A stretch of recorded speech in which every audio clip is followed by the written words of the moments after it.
Hello, hello, everybody. Bop, bop, bop, bop, bop. Bop, bop, bop, bop, bop. Bop.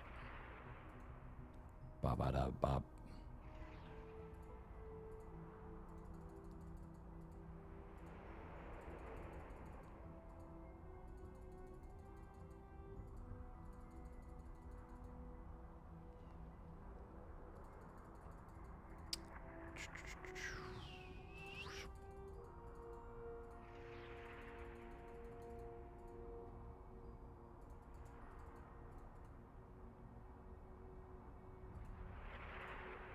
Okay, there we go. Okay. So, vetoes are getting... What? What is happening here?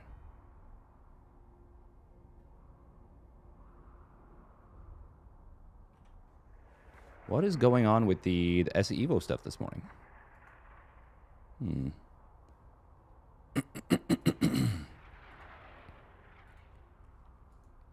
Ah. Blah. Blah. Do we need to restart SC2? No, we shouldn't. Should be fine.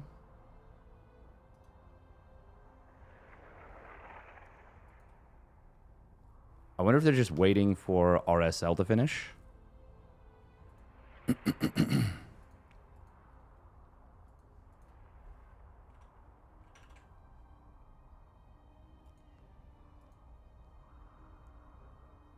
That would make, well, that would make a bit of sense.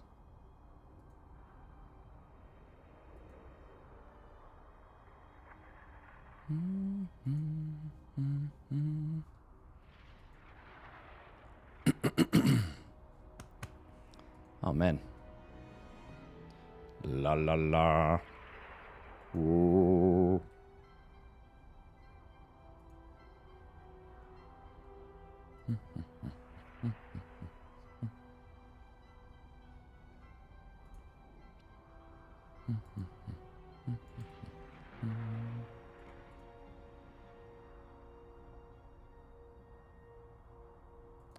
TaeJa has left the party. He is now back. I think... So what we're supposed to be doing, as far as I know, is TaeJa versus Shin first. As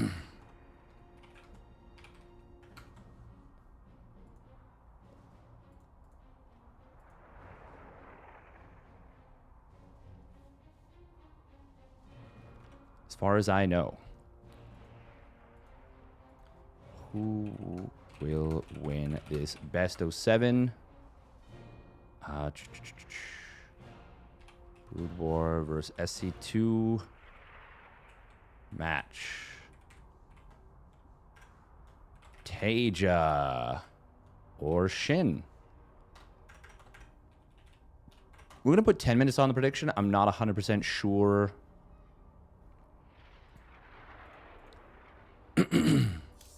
What's up?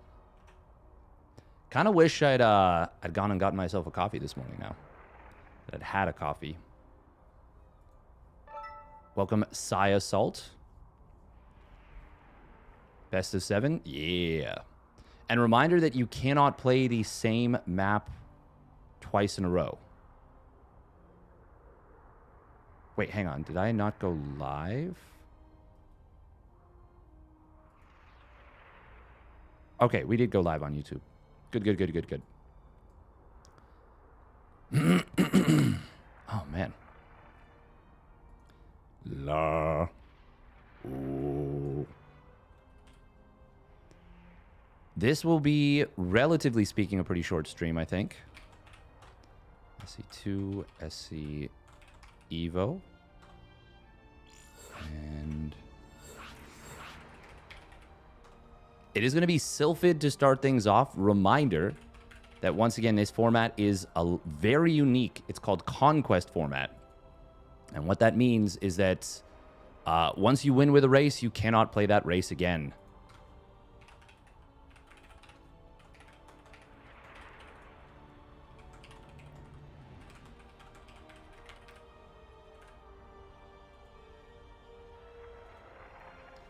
pretty cool. I think it's pretty cool anyways.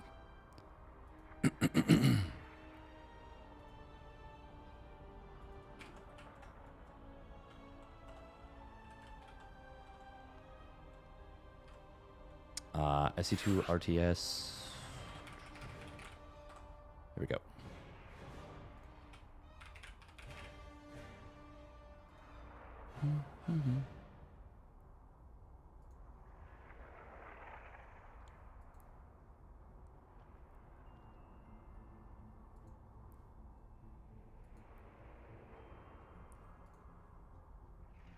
Okay, there we go. We put the tags on that one.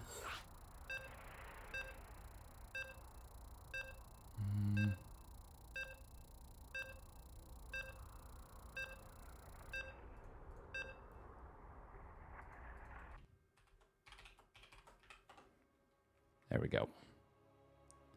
Cool. Final is not best of 9.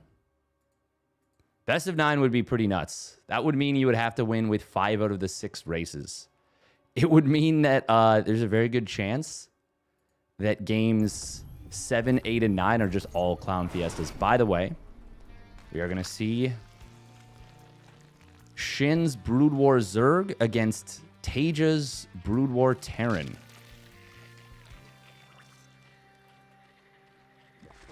And let's get into it. Without further ado.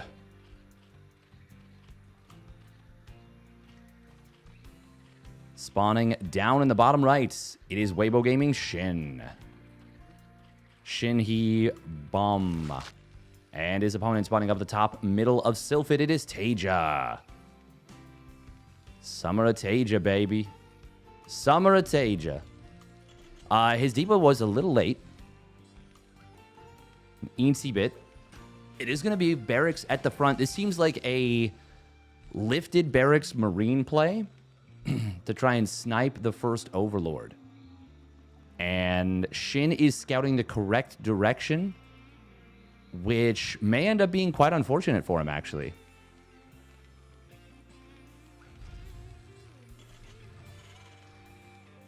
We'll see. We'll see where he puts this OV. I don't know if there's... I mean, if he goes to the right side, there's an easy path to escape. But he is not looking like he's going to do that.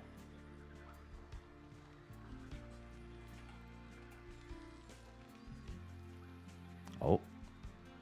Now, does Shin think that's the first SCV or the second? Overlord is revealed. Shin is going to see this barracks.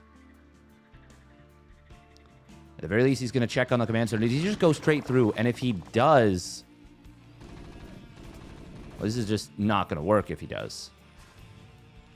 I think, yeah, I think you lift the barracks when there's 2 Marines. It's honestly, seeing the Overlord from the direction that he did, it's a little strange. He might not even go for the lift here, honestly.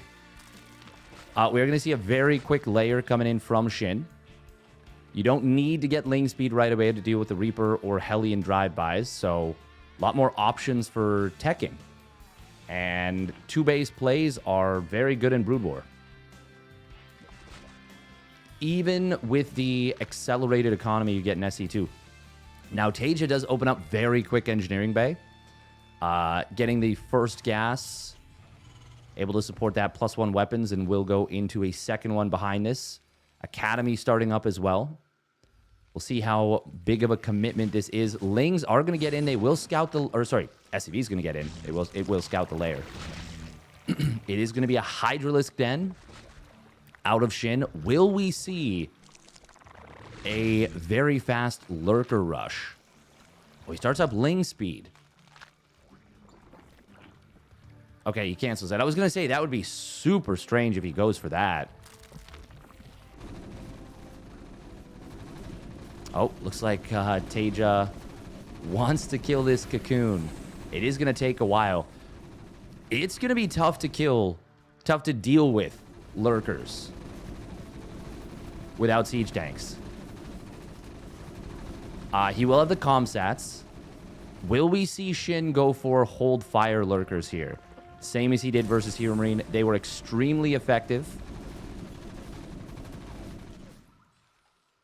God, it takes a long time to kill that. 1 damage per attack. Scan comes in. He sees a Hydra popping out. That should give him a good idea. Seeing a layer, seeing Hydras. Ah, there we go. Bunker starts up. Yeah, TaeJa's figured this out. TaeJa's figured out what's going on. He is going to have +1 weapons and stim. As well as, well, he'll have probably 3 scans by the time this actually gets going. Will Shin change his mind? He is. He's added Ling speed. We do have the range and +1 armor starting up at the same time for these Marines.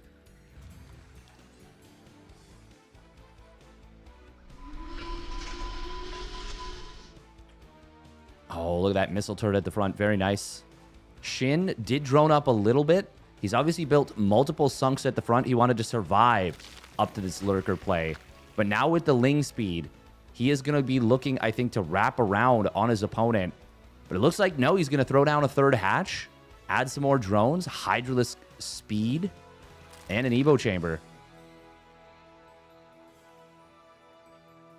TaeJa does see this. Oh, that's a big scout. Big scout kills that first lurker right away.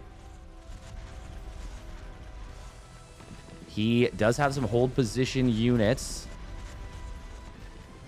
Shin leapfrogging the lurkers. 1 Firebat went down. TaeJa staying just at range. Look at this sneak forward. There's the scan. We're going to go for it. 1 lurker getting sniped immediately. Very, very quick kill. Oh, TaeJa does not want to take this fight.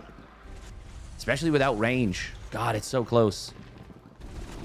Shin, oh, moving too far forward. He does take a lot of damage on that 1 lurker. We are going to see the break attempt. God, those Marines get shredded, but he gets 2 of the lurkers. Big stuff. And TaeJa holds and crushes the push. That was extremely scary, but he got the job done. Now we see Gamete Meiosis. Haha, I knew it without looking. God, how do I know that? How do I know that that's the Queen energy upgrade? That's frightening. Is he going to go in Snare? Now, you do have to be mindful that hold fire lurkers could be anywhere. They could be anywhere. Marine's going to get in on top of this 3rd base. This is a dead 3rd almost for sure. TaeJa just needs to be a little bit careful about that 1 lurker. Oh, and he's going to move right into it. Kills it. That might just be game. We got 2 ports coming in behind this as well. 2 star ports. There is 1 lurker done. It is going to get scanned and killed. The morphing lurker will also get taken down. And GG is called. TaeJa makes it look easy against those lurkers. And I can tell you it is probably not. Oh, no, it's definitely not. Not as easy as he made it look. That was just clean.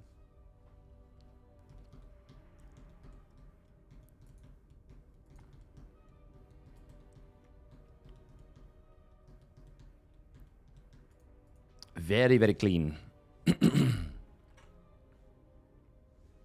People on the streets. Ba-ba-dee-da-day.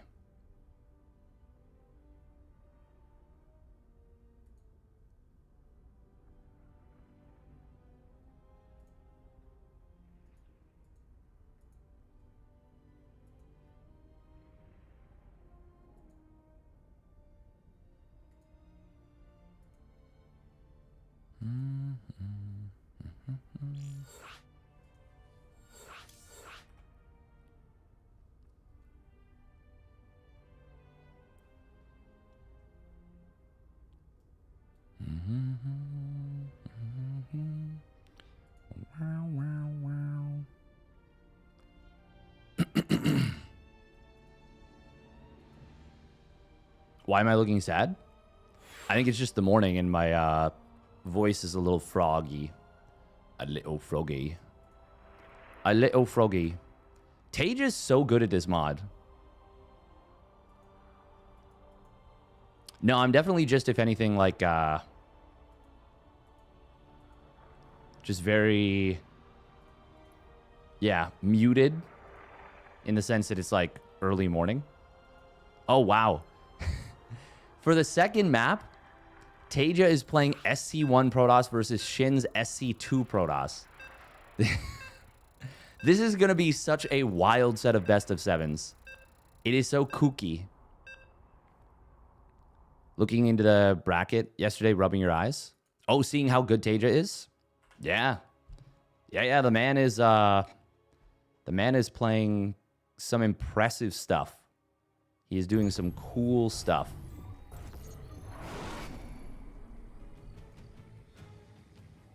They changed up the format. Instead of using the player stuff, they're using flags to describe.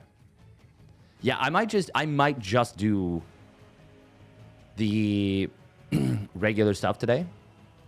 All right, here we go. Spawning down on the bottom right, it is Shin for Weibo Gaming. And his opponent spawning up at the top left, it is TaeJa with the Brood War Protoss here on Maganatha. Once again, you have to win with every different race. Basically. That's not true. You have to win with 4 of the 6. But you have to win with 2 Brood War, 2 SC2.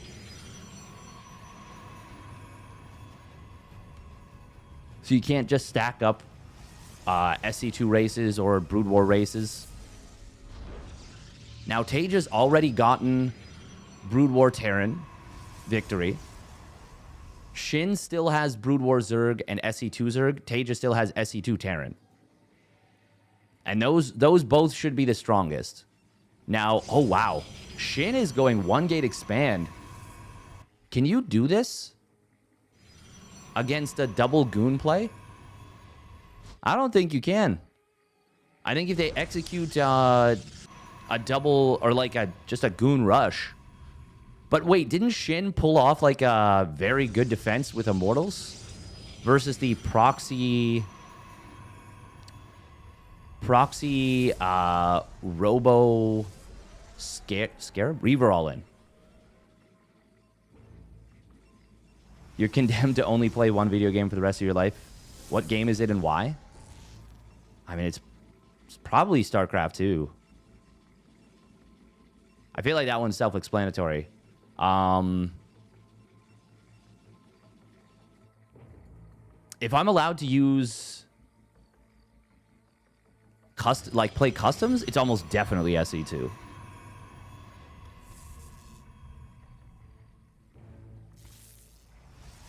There are some games on there though, like I think World of Warcraft I would consider if that unlocked every version of WoW.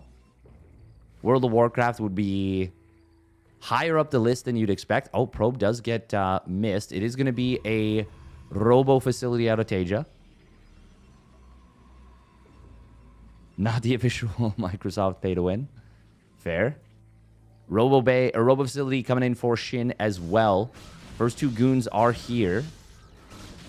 Shield battery will start to get drained, but there's a lot of HP or a lot of energy on it. Adept getting into the main base here. Oh, it's an attempt to surround, but this is going to be potentially a lot of damage coming in from Shin. This Adept going to find very significant value. Oh man, this is actually ridiculous amounts of damage. 5 probes and a ton of lost mining time. It's going to be a Prism first. Huh. Prism and 2 more gates. Did he scout the robo?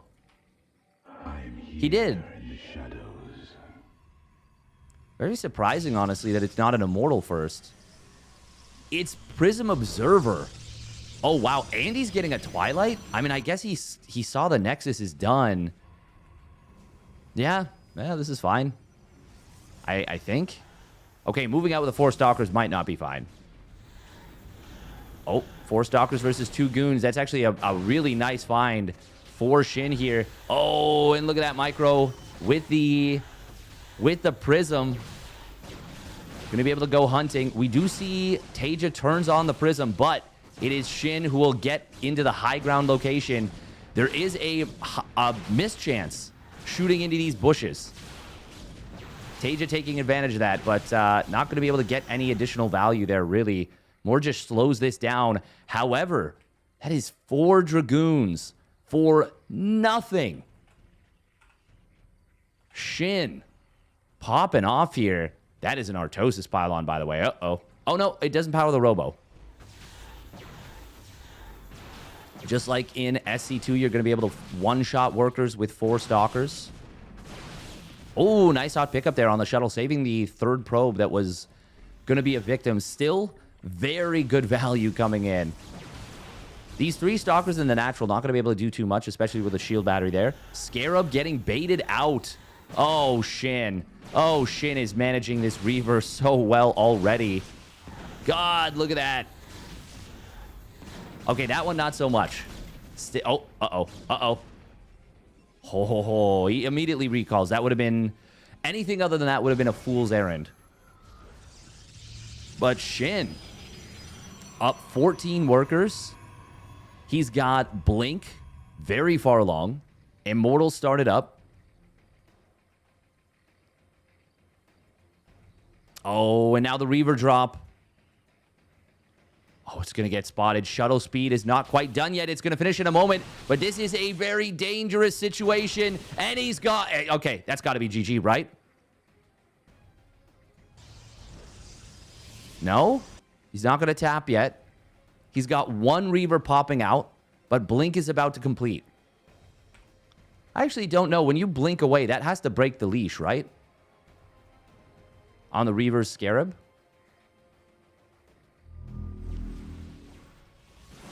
If he kills that Robo, it's game. There's only 1 Reaver out.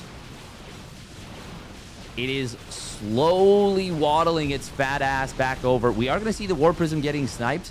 There's a blink forward. It does dud, and that's going to be GG. The 1 Scarab that Reaver fired, not able to do anything. And Shin gets his SC2 Protoss victory for this one. Very well done. What was the first match races for both players? Brood War Terran for TaeJa. Brood War Zerg for Shin. And TaeJa won that one.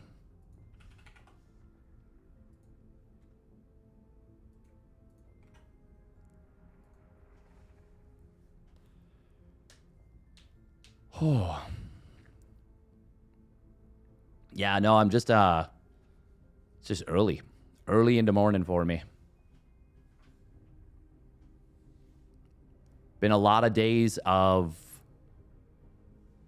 long days in a row. We're just a little sleepy. That's the only thing, Gary Organis. Just a little eepy. Eepy. Third map is going to be TaeJa playing SC1 Protoss versus Shin's SC1 Zerg. Okay. Another Brood War versus Brood War.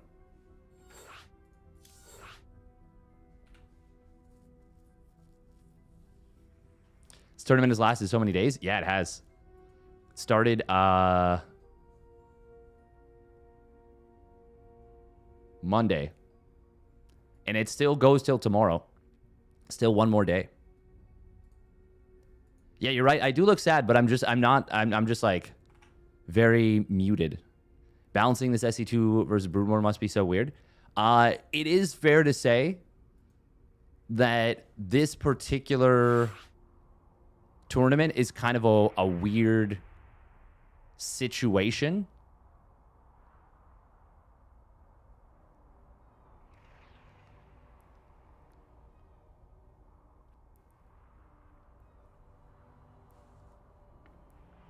Yeah, kind of a weird situation with how stuff works.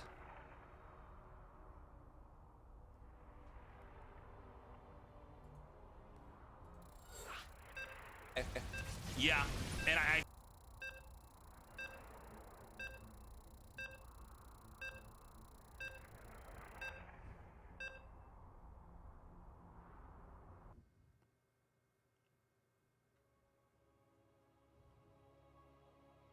Yeah, no, sorry. It's my brain. I'm like so out of it.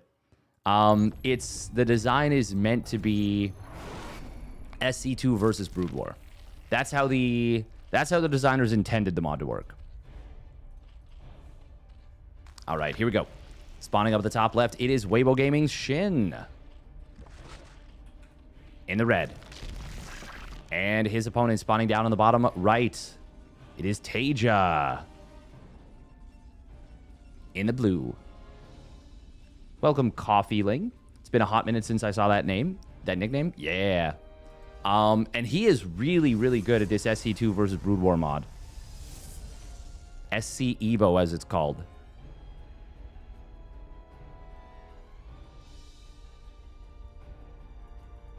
Oh, wow. I really did not think Shin was going to get that hatch down. Oh, I thought he was not going to get that hatch down. Yes, they leave SC2 as it is. And they only touch Brood War. That is correct. It is really funny to see this icon in the bottom right, the assimilator. I'm so used to it being so fat, you know? And now they've turned it into a circle. It's just funny to see. It doesn't look that weird. It's just like they've done a good job with it. I'm just expecting it to be a different shape.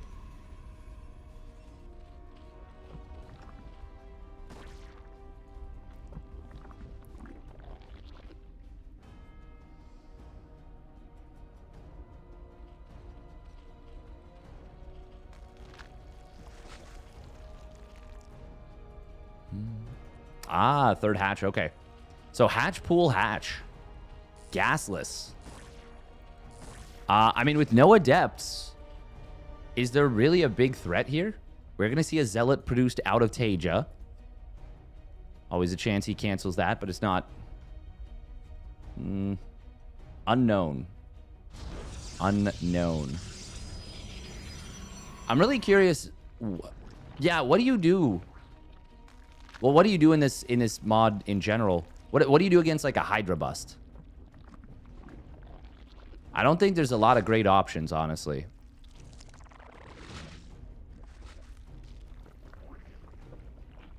Oh. Surround attempt coming through. He will get it. Oh, that's so bad for TaeJa. He is rallying zealots. So losing that first one. Oh my god, the probe is actually baiting him so far out, though. Hello? Shin? We have been bamboozled? There's the Hydralisk Den. Gas mining going to get interrupted is a big deal here. TaeJa running away. The Lings are really taking a long time to get back in position. Oh, don't lose drones. Losing drones here, very awkward. Oh, another good surround, though. TaeJa has not yet killed a Ling, I don't think. No, he is not. Okay. The next two Zealots have been kept at home. We do have a Citadel of Adun already done. I was going to say, we've got to see leg enhancements very soon. Fast Templar Archives. I do think you need Storm to deal with the Hydras. But it looks like Shin is droning pretty hard here. He's getting Hydra speed. Is he going to go for a Lurker Rush again? I wouldn't hate it.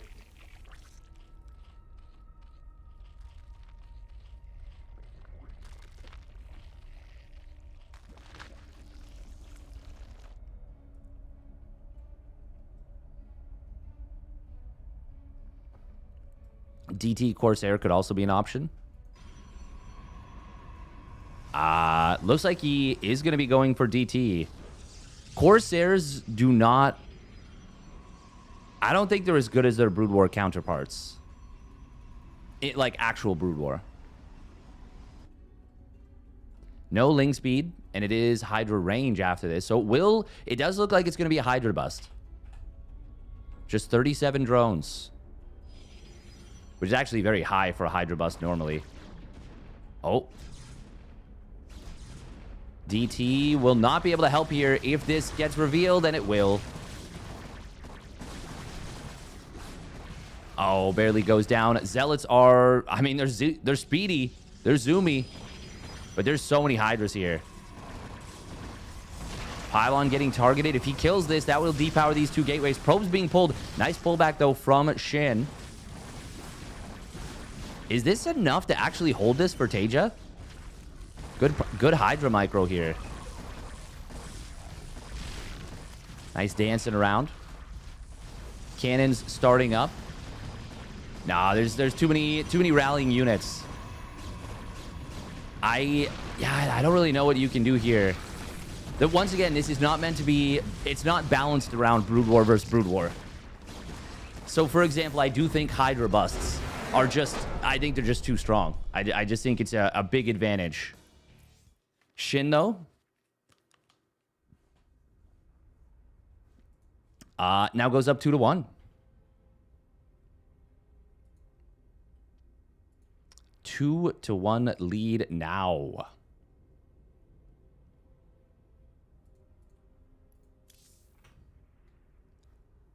People on the streets. Ba-ba-dee-da-day. People on the streets. Ba-ba-dee-da-dee-da-dee-da. Is the same in Brood War PvZ? Yeah, but it feels like I mean, Hydra busts are definitely very strong in Brood War PvZ, but it feels not as bad, I think. I mean, I haven't played Brood War at anything close, even remotely close to a high level. So I could be just talking out of my ass here, you know? Like, I could just be totally full of it.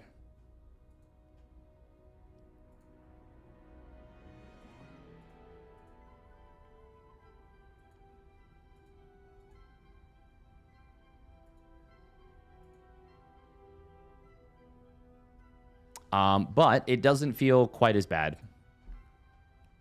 I think, in Brood War. I think more so than anything because the units are pretty stupid. So attacking in, like, definitely Hydra busts are incredibly strong.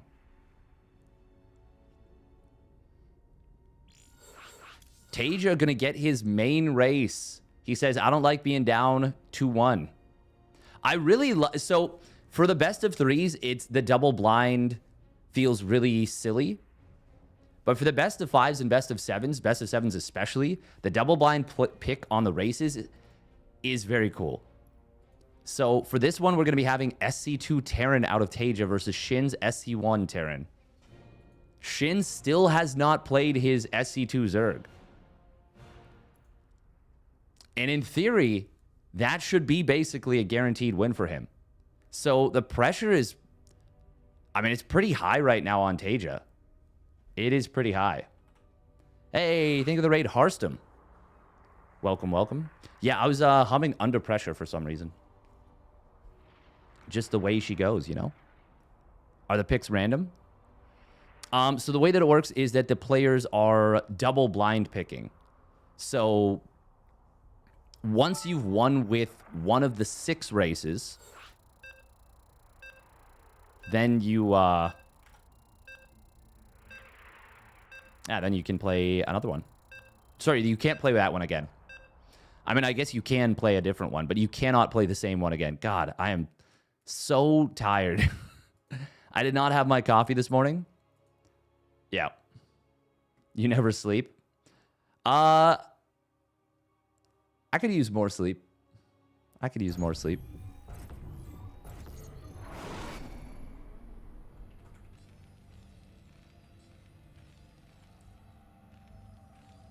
All right, let's get into it.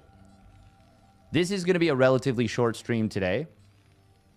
So we should get a chance to rest. All right, here we go. Spawning up at the top right, it is Weibo Gaming's Shin. In the red. And his opponent. Spawning down in the bottom left, it's a must-win for him. It is TaeJa. In the blue. Shin getting, I would say, quite fortunate with the double blind.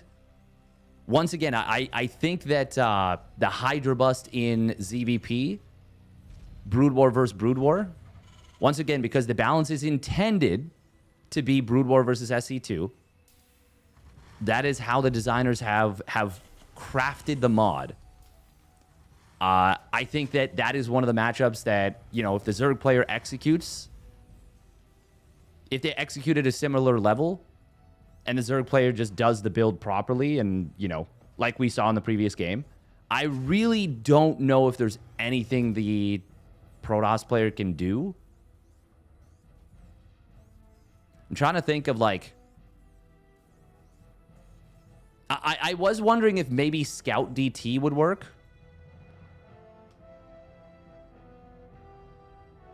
But I'm not sure. I'm not sure. Shin going very quick factory here. Once again, this is kind of a unique experience because we don't get to see... I mean, it's a doubly unique experience. We don't get to see A, players off race very much, and B, we don't get to see this mod very much. So it's very cool to see them playing the Brood War races.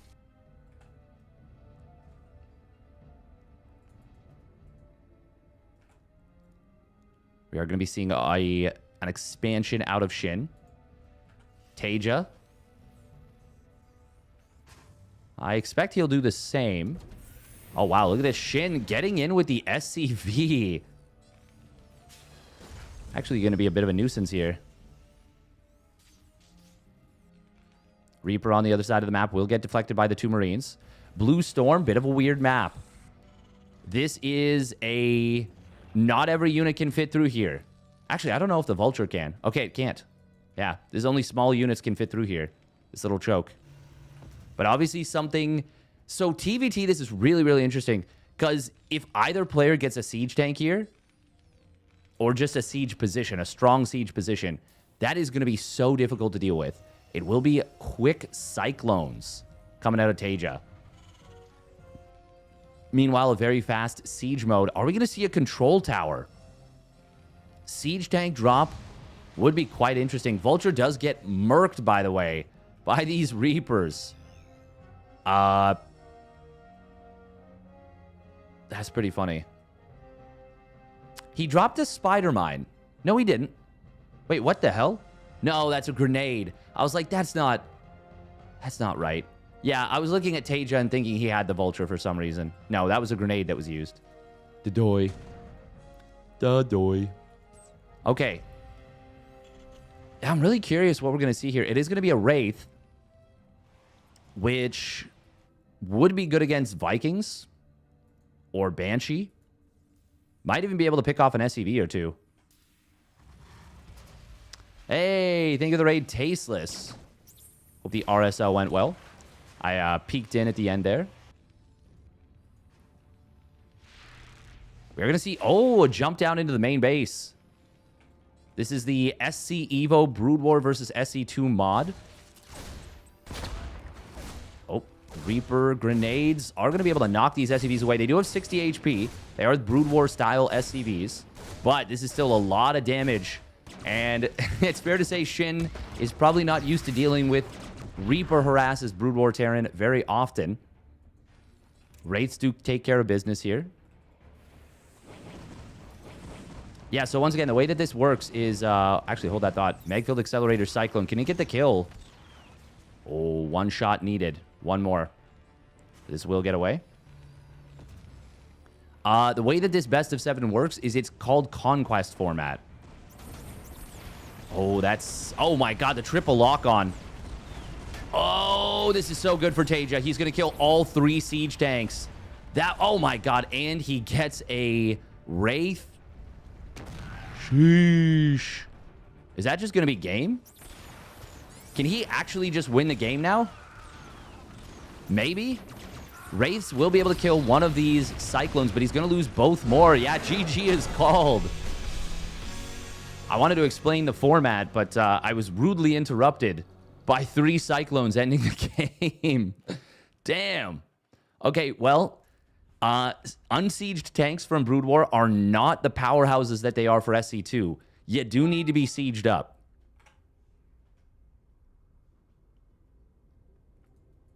Yeah, so the way that this one works is that it's a best of 7, and once you've won with one of the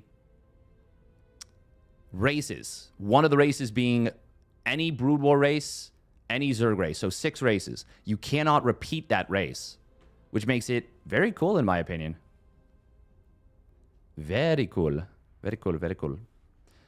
Yeah, so now we get to 2-2. And it is important to note that that was TaeJa's main race.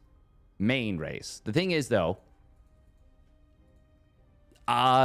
even though he isn't originally an SC2 Terran... No, that's definitely still his main race. So TaeJa has actually won only with Terran, Brood War Terran and SC2 Terran. And Shin has won with 2 off races, one SC2 Protoss and Brood War Zerg. So for this, for the 5th map, Shin is going to bust out his real race. He is going to bust out his SC2 Zerg, and TaeJa will be going for the Brood War Protoss.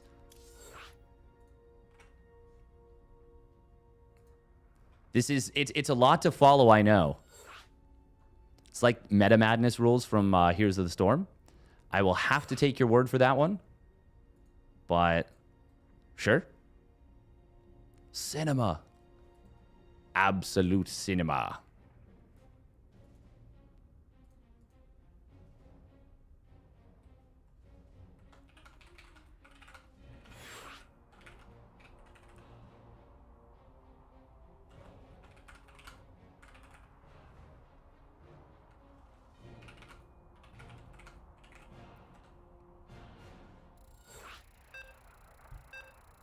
Once again, thank you for the raid, and hopefully RSL was banging.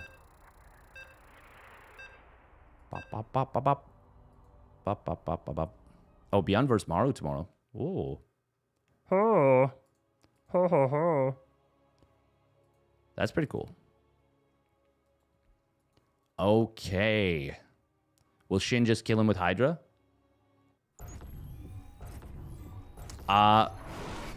It's a good question, honestly. I mean, he's not going to have Brood War Hydras. It won't be until the full tech comes through, but maybe. Maybe. The other thing to consider is actually Lings are going to be a real problem. Because, well, you don't have Oracle. You don't have Oracle, so Speedlings are, yeah, difficult to deal with. All right, here we go. Spawning down on the bottom left of Holy World. A 4-player map. It is TaeJa. With the Brood War Protoss. I know it's weird to say. And spawning up at the top right, it is Weibo Gaming Shin. With his main race, SC2 Zerg. So, once again, man, so many things to explain for first-time viewers here. It's a 4-player map, but the players see that their opponent can only spawn in 2 of the 3 locations. So you can see right here, both horizontal locations have been ruled out. So it's either cross-map or vertical spawn. There's also a... Oh, TaeJa's going to guess correctly here. No, wait. Yeah, he did. He did. He saw no Overlord. TaeJa recognizes that the Overlord of Shin would have sent south most likely. Oh, that's very smart. Very clever. Very clever. Good understanding. Now, it is going to be a gate nexus. Not a big surprise. No gas is taken yet from Shin. There we go. He takes one now.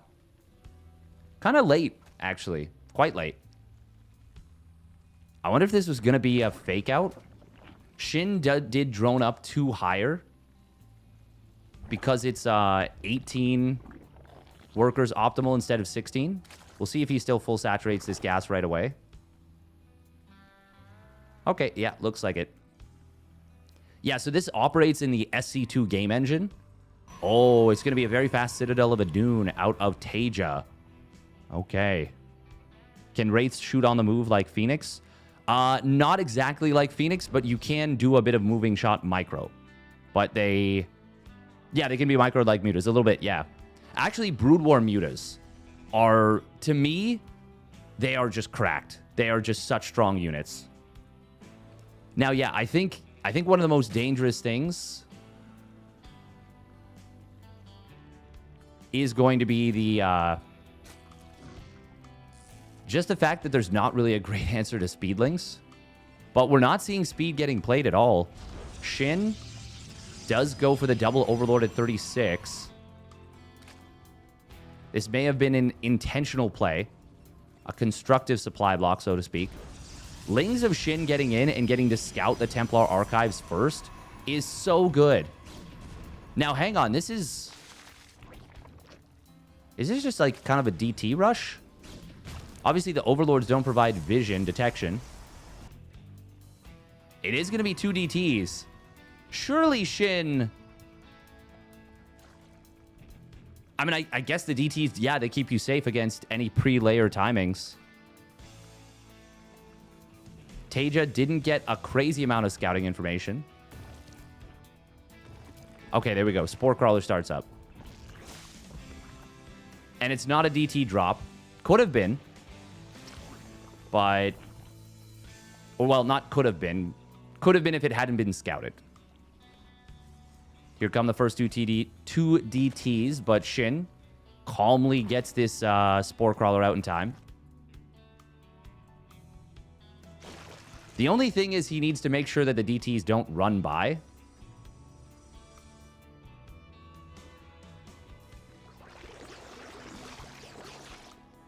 There is an Overseer in production anyways, though. And yeah, first two DTs get deflected. Oh, it's going to be Roachnitis. Shin evidently does not want to let his opponent... Oh my god. Oh, Maelstrom. Yo, Dark Archon. Oh, damn. I wanted to say there was a chance maybe we see Dark Archon. But I was like, there's no way. Wow, we are actually going to see a Dark Archon. I was going to say you do want to morph it in quickly. Relatively quickly, so that it actually gets the energy it'll need for Maelstrom. Oh, this Nidus Worm. It is very far along. This is where having the DT still alive would have actually been really good for the DPS. Queen's going to pop out. Oh, no. Oh, no. Oh, no, no, no, no, no. Maelstrom. I don't even know how much energy it costs. Is it 75? I have to assume so. It is. Oh, this is going to be so cool and so underwhelming. 4 roaches are stunned. And TaeJa instantly taps out. Oh, that's too bad.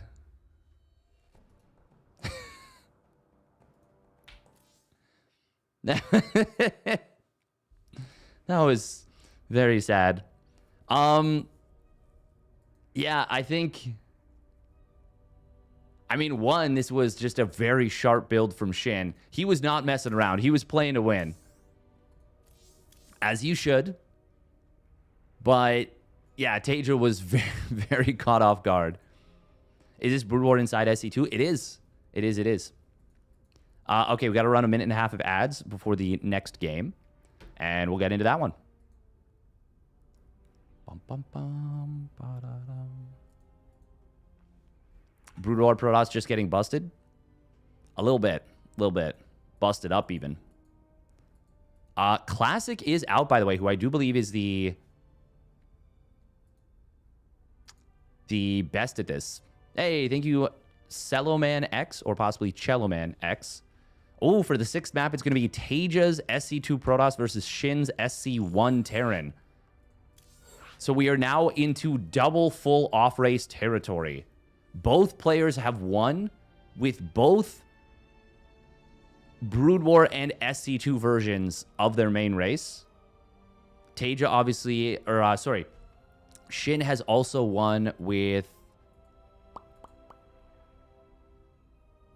SC2 Protoss. Funny that if it does go to Game 7, both players will have won with their main Brood War SC2 race, and then also SC2 Protoss. That's just kind of funny. If that's the case. Is that right? Yeah, because Shin won the SC2 Protoss versus Brood War Protoss. Shin does have to win with a Brood War race. So TaeJa has that small advantage where he can counter pick. And he knows it's either Brood War Protoss or Brood War Terran. TaeJa knows that. So he's able to make some adjustments, I guess, in how he race picked. Obviously they also know what the map is. So that has a lot to do with it too. There's actually like a crazy amount of theory going into this, just generally speaking. All right, here we go. Spawning down in the bottom left, it is TaeJa with the SC2 Protoss. And his opponent spawning down on the bottom right, it is Weibo Gaming Shin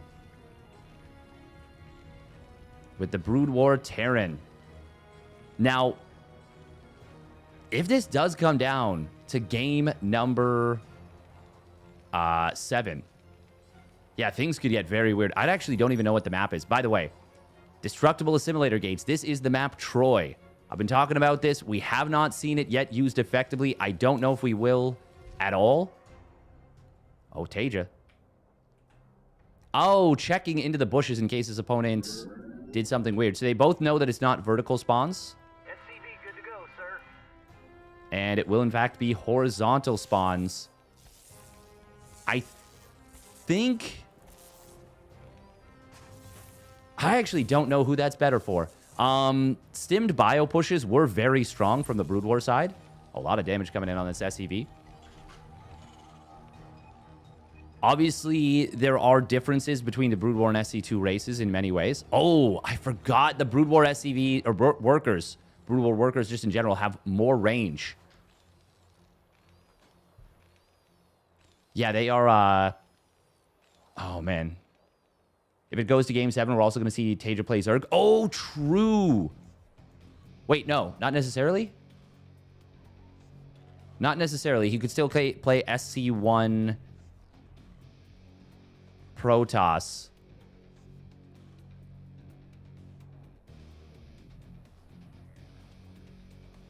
Oh, I'm not sure.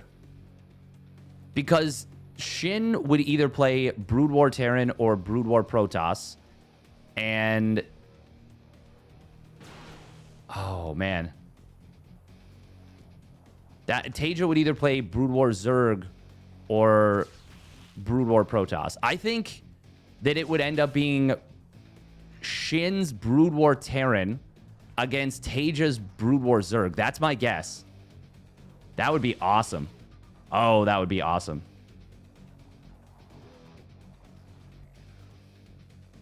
Follow Age is fun.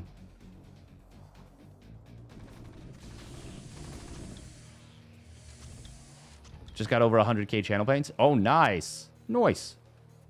Geek Sword with the almost 3-year flex. That's pretty sick. Okay, what are we seeing here? We've got an engineering bay, a starport, and a machine shop getting the Vulture upgrade. Are we going to see Spider Mine drops? Vulture drops with the Spider Mines, yeah. It seems like it.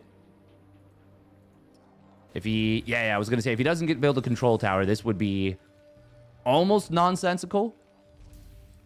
And Shin is a very sensical player. Some people might say sensible. Nope, I say sensical. By the way, you can tell this is an SC2 and a Brood War thing. You can tell how many Marines there are inside of a bunker based on the number of muzzle flashes. Now, I think in Brood War it might be a little weird. Maybe that's actually only an SC2 thing. Is that the thing in Brood War? Or do people just count the DPS? Like, count the damage? We are going to be seeing missile turrets coming through. Looks like he's worried about potential oracles.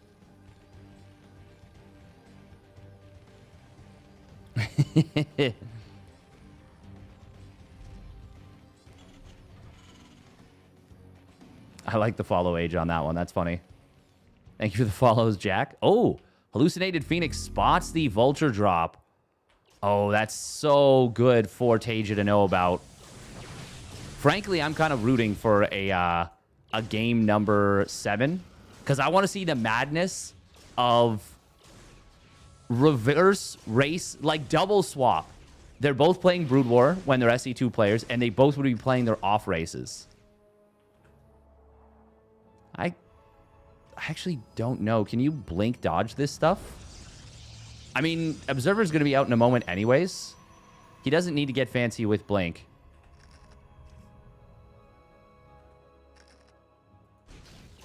Good job from Shin to not lose those units, of course. Those vultures, getting the value of the spider mines. Oh my god, TaeJa, why? That's a lot of damage on those stalkers for her. Oh, that's painful. It's funny watching the low ground mischance on the spider mines.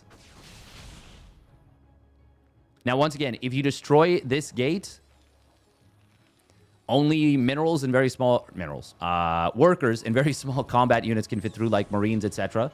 And if you destroy both, it becomes an island. Ooh, he swapped out for additional vultures. Very clever little game plan here from Shin. Shin is going to be playing Brood War Mech behind this. He's getting a third CC, and he will be able to lift up. It's actually very important he keeps that dropship alive, I think.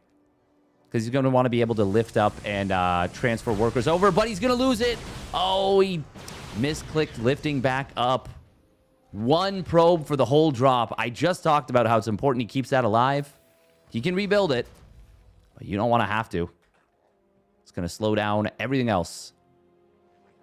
TaeJa is in a very good position right now. Now, obviously, you're not going to attack into 5 siege tanks. Unless you're insane.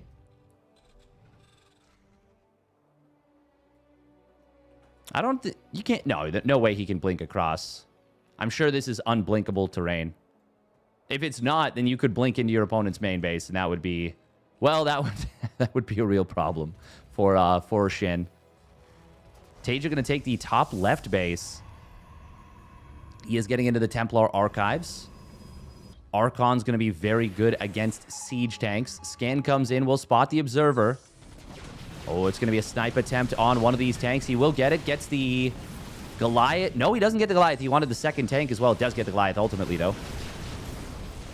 We're going to see a warp in potentially on top of the tanks. Oh, no, he's just going to blink forward on top of this. This might be game. Tanks getting caught completely. He tried to unsiege because there was charge lots right on top of him and the threat of a warp in. That was cute that he put it into warp mode. Ultimately, we will see Shin, air quotes, survive. But losing 5 siege tanks like that, I mean, this is a terrible situation. Also, he is not going to take this as his pocket base. He's going to take this base, or he wanted to. But he will move to the pocket base. We do see a science facility coming down and 3 Stargates. Yo, hidden Stargates. Oh, Crouching Tiger, hidden Stargate. Is this going to be Fleet Beacon? It's got to be. Oh, my God. TaeJa is embracing the Brood War hidden Stargate tech. Oh, TaeJa, you're so cool, man. If you guys want to see... Oh, hold that thought. A lot of spider mines trying to get laid. Spider mines doing some gooning, if I may.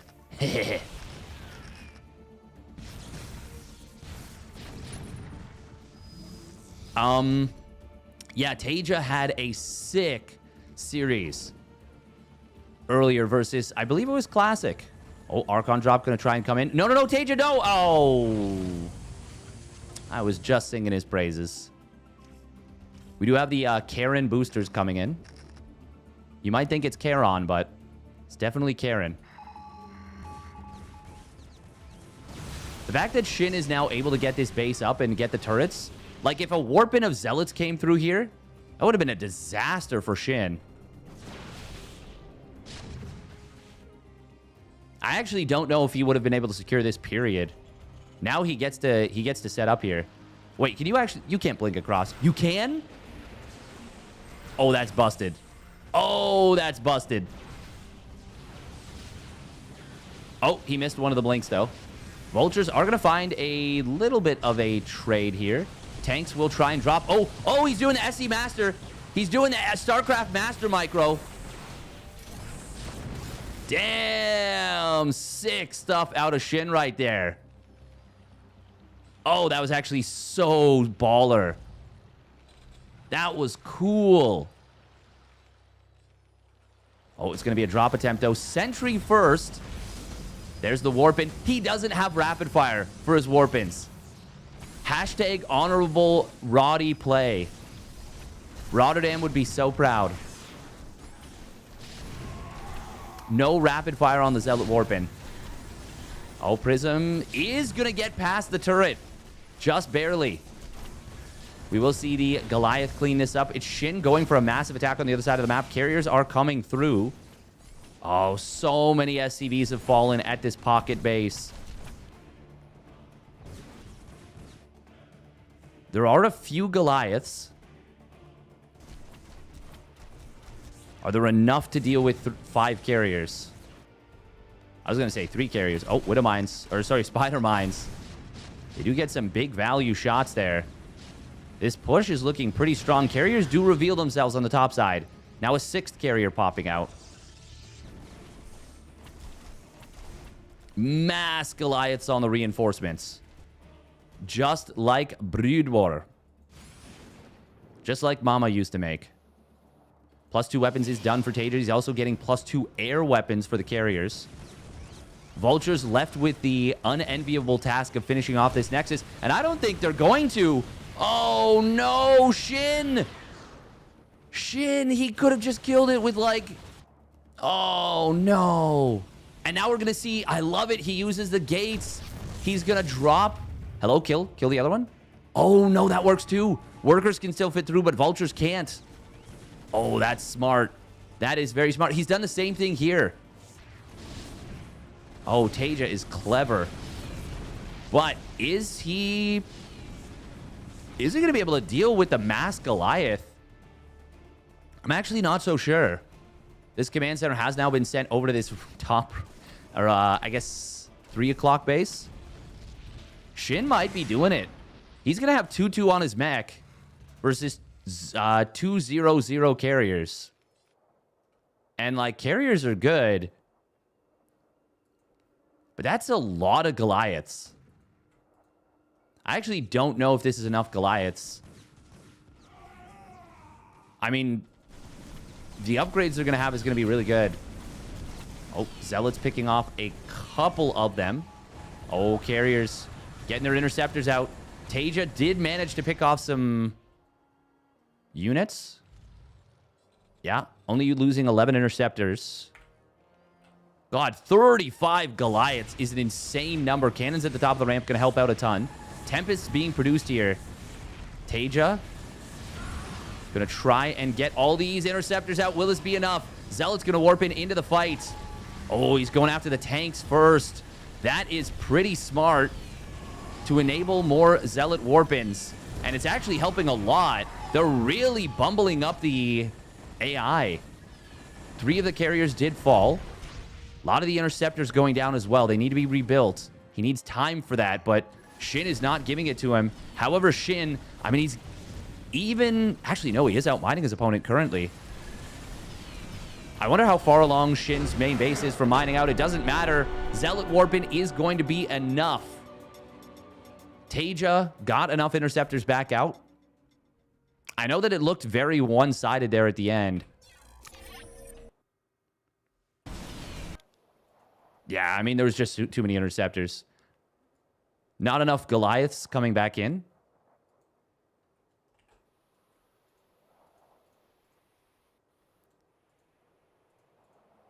Okay, yeah, so the reason that Shin was still mining more was that there was still a little bit in the main base. Okay. TaeJa did already win with SC2 Terran. They both have won with Brood War and SC2 Terran for TaeJa and Zerg for Shin. They have to pick Brood War races. Shin can pick Brood War Protoss and Brood War Terran. TaeJa can pick Brood War Zerg and Brood War Protoss. Oh man, this is weird. This is so weird and fun. all over the place here. All right, quick minute and a half of ads real quick.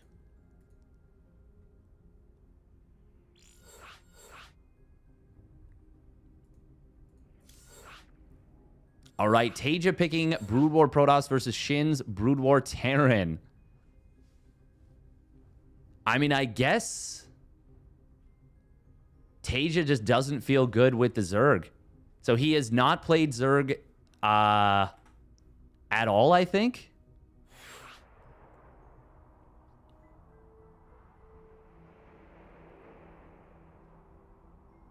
It seemed like more than enough Goliaths. Yeah, I thought it was. But targeting the tanks was actually a very smart move to let the Zealots really go to work and let the Warpins be a lot stronger. Normally, we're used to charge lots versus tanks. You wouldn't necessarily want to target the charge or the tanks down because the friendly fire will be very good. But in this case, the Goliaths deal quite well with units that get close. And the tanks were actually kind of on the front line there. Oh my god, it's the island map for Game 7. Wow, okay. Wow. What a clown fiesta. Oh my god, it's Isles of Siren.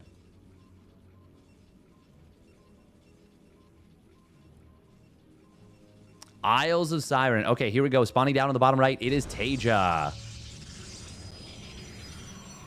In the blue. And his opponent spawning up in the top left for Weibo Gaming, it is Shin. In the red, and it is Brood War versus Brood War. I cannot tell you the game any clearer. The game is not designed for this. With this being in mind, it does make sense that TaeJa picked Brood War Protoss instead of Brood War Zerg. I think.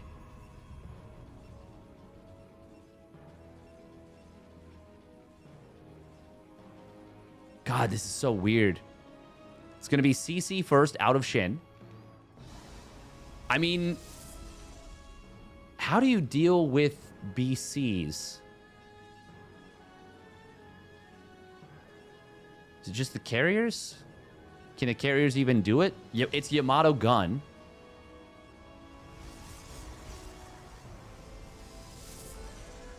Is the actual upgrade in Brood War Yamato gun as well? God, it's... so this is an island map. First and foremost. Arbiters. Arbiters. True. True. Yeah. God, this is so weird.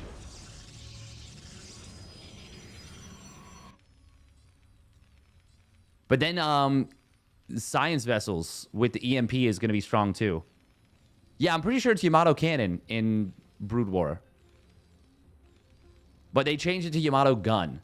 Also, BCs in this, they are strong. They are very, very strong. Obviously, we're going to see a Stargate and we're going to see Starport. Now, it should be Wraiths versus...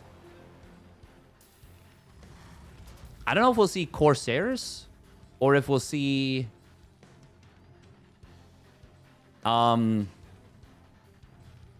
Scouts? I mean, the Scouts are going to be better for harass. Well, because they shoot down. That's duh. Or if it'll be straight up into carriers. It is 2 Stargates out of TaeJa. He did want to get the gate before the Nexus so that he could start his tech right away. Okay, Scouts. Scouts are a lot stronger in this game, by the way. They are not Brood War Scouts that are like the worst unit in RTS history. They're actually pretty jacked.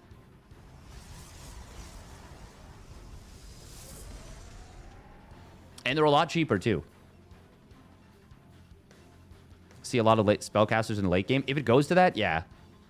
TaeJa is back and play Toss. TaeJa is back. He is not playing Toss per se, so much as in this tournament, the format rules kind of force it. Now, this is funny. We're going to see Engineering Bay and Barracks Scouts. They're cross maps, so did Shin not pay attention to Huh. Does he have this, like, shift clicked? No? No. Is there no indication that you can't scout? Okay, this is actually pretty good. This is actually really good getting to see the the first scout.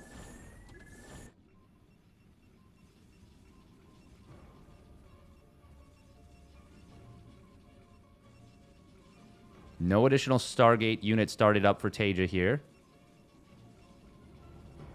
No third base yet for either player. Scout does it does a lot of damage, by the way. Look at that. 20 damage versus ground. Oh, can he get this SCV? Yes, he can. God, it's so funny to see the Scout actually being an effective unit. Wraiths? Uh-oh. Uh-oh. Oh, my God. Getting smacked there. He's got to be so careful. It is going to be a fleet beacon and a robo facility. So he wanted to see what is my opponent going for first before he committed to something else. And since it's going to be cloaked Wraiths, he knows he will need the observatory. Wraith did get in here. Oh. It's actually going to get away, though.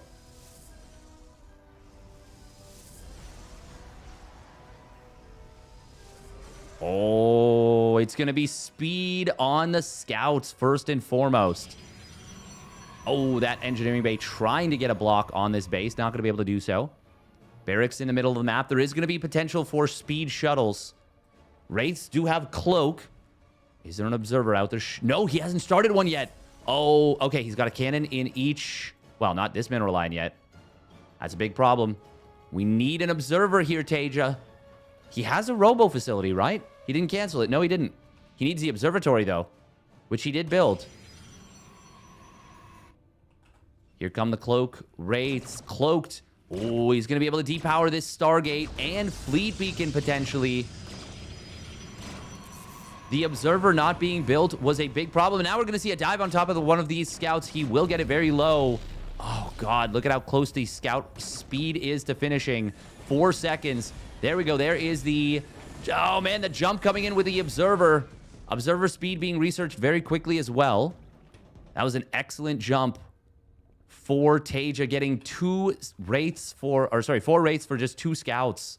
These wraiths are actually running very low on energy. One of them does run out. Another one is just about to run out. Will he get back to safety? Oh, just barely. But he's still going to lose one. Nice target fire there on that SCV that just built the missile turret. He gets the kill on it as well. TaeJa, I think he is just going to win this potentially. Valkyrie, though. Valkyries. They're good, but not in small numbers, and he loses his first one immediately. Second one also in trouble. Not... Oh, he does get it to safety. Third one, though, going down. If this gets camped, if these starports get camped, it's game over. But turning on the Wraiths, he's going to be able to get 3 of them very quickly. Almost gets the 4th clean micro.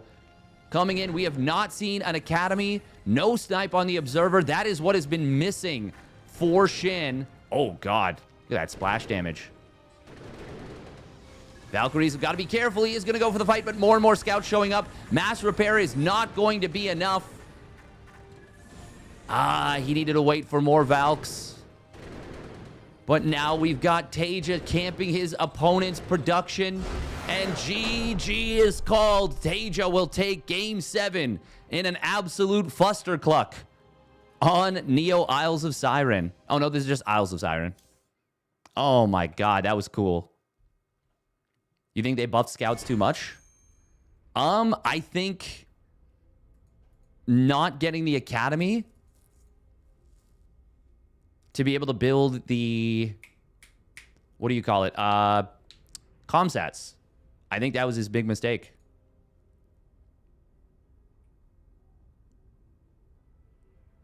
The units are super polished. They're really polished. It's nice. This game mode is nice. God, that was so sick.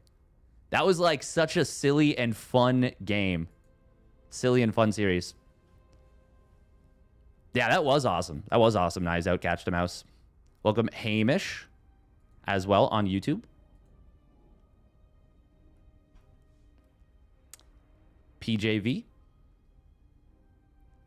Kavin Skill, and Clay Bones. Scouts worth using in this mod? Yes. They could be a little too strong, but remember, the intent of this mod is not to balance Brood War versus Brood War. So this is, I feel like TaeJa won this series in the planning. By having Neo Isles of Siren or Isles of Siren as the last map,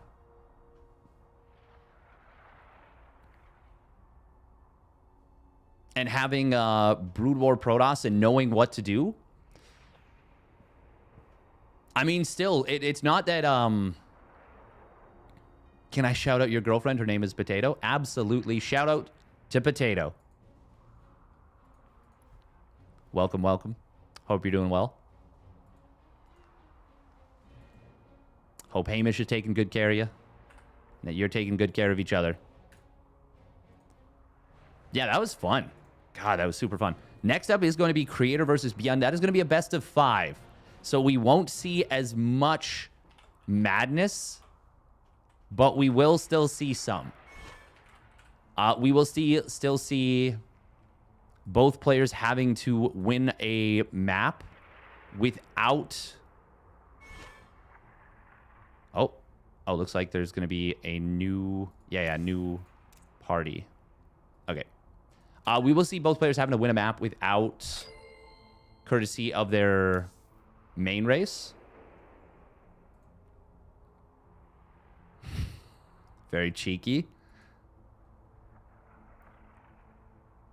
Zvalx actually looked powerful if he ever had one more than he did. Are they playing as a random race? No, it is double blind race pick. So you cannot win with the same race twice. That is the simplest way to put it. So once you have won with, let's say, Brood War Terran, you cannot pick Brood War Terran again for the rest of the series.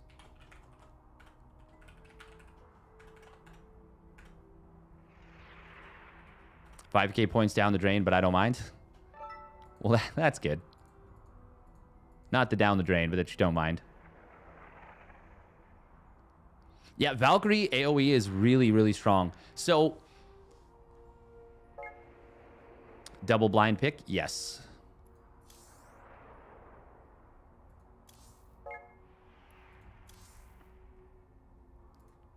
Yes, yes, yes.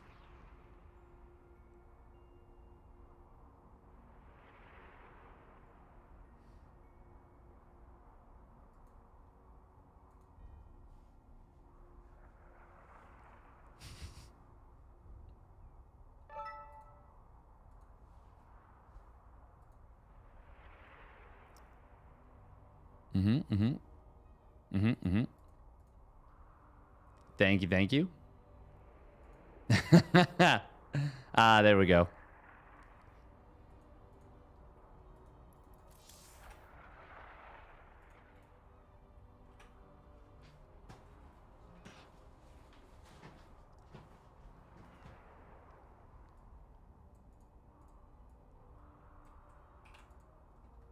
Look at that. Rotterdam is back.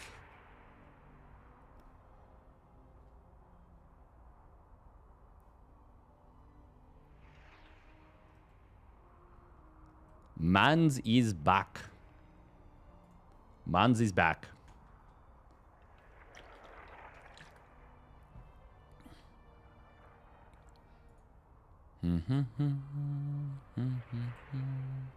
Appreciate the kind words. All right, first map is going to be Creator's SC1 Zerg versus ByuN's SC1 Terran. Creator with the zzz. Yeah, I don't think that's what he was hoping for. I don't think that's what he was hoping for. Once again, because it's double blind pick, a lot of thought can go into how the map vetoes are planned out, and B, the race picks. So since this is a best of 5, there will be maps that are not played. So I assume we won't get an island map, for example. But I'm actually not 100% sure. This is actually the vetoes matter a lot more in this tournament. Not a massive prize pool tournament, but still a decent little one. 800 buckies. 250 bucks to first.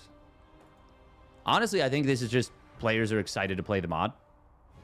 But yeah, honestly, I also think because the balance wasn't heavily intended.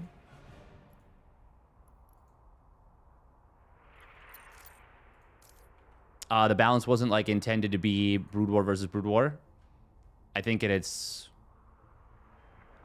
good that they're using this format on like a relatively lower prize pool tournament. I think it would be not the best if they did like a $10,000 tournament.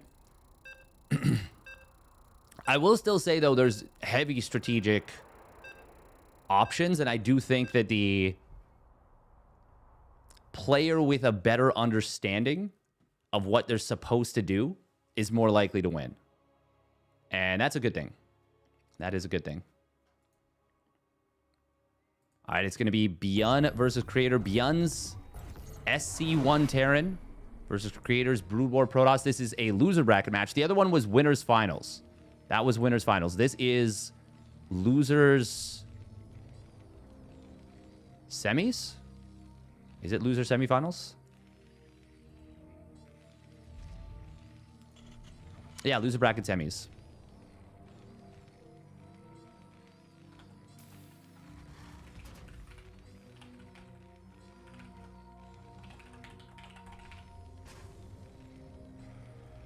All right, here we go.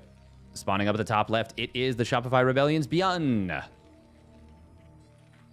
in the red. And his opponent spawning down on the bottom right, it is Creator in the blue. We did see in, I want to say it was game 1 of the series, which was on Sylphid.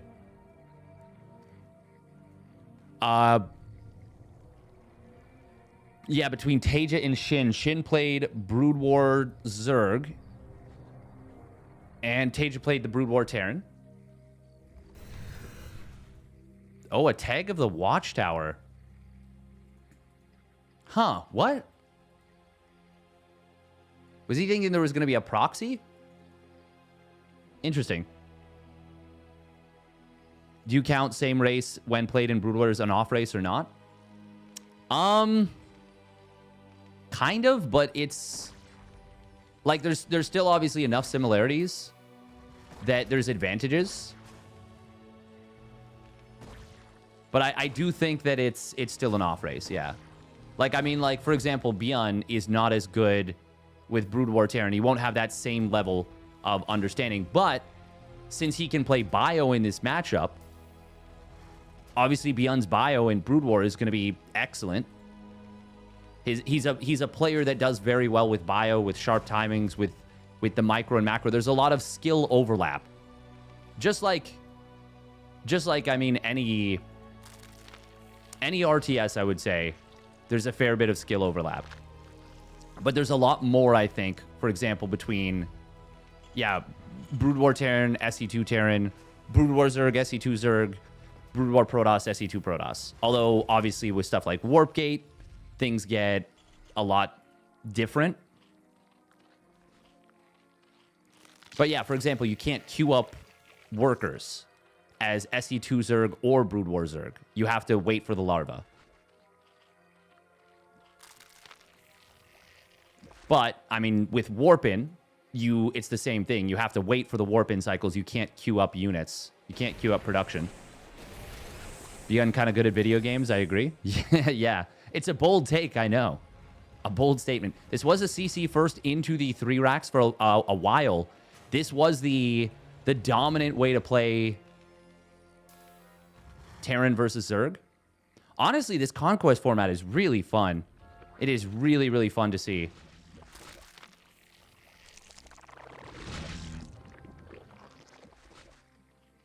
We are going to be seeing a Spire coming down, and this is what I've been thinking. This is the specialty for me for the Brood War stuff. because the Brood War mutas are so jacked. They are so strong. But does Creator have what he needs to defend? He's going to have Ling speed pretty soon. There's no fire bats. So Lings are not going to be the most... they're not going to be useless, I should say. They're going to be very good, actually. Here's the Ling speed. This is not a fight he can take, I don't think. Stim is just going to mean that these Lings get shredded. Oh, no. He needed so many more Lings than that to fight that. There was almost as many Marines as there were Lings. That was a pretty brutal misread. How old is ByuN? He's been playing for a long time. I'm not 100% sure. We are going to see the Sunk getting targeted down. This might just be game. Oh, my God. That second Sunk was not done. Yeah, GG is going to get called. Creator. Yeah, that wasn't it. That was not it. I don't know if 3-hatch Muta is viable against Brood War Terran, but in order for it to be, you need a lot more Lings than that to take that fight. Like, he needed, like, 30 Lings. Not... What did he have? Like, 12? 14? Not enough. Not enough. Is his body already deteriorating? I mean, all our bodies are already deteriorating.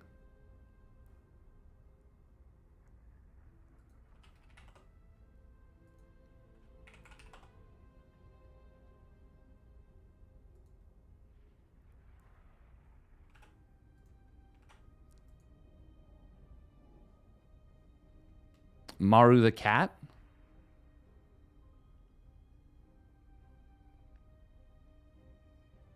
Who is that?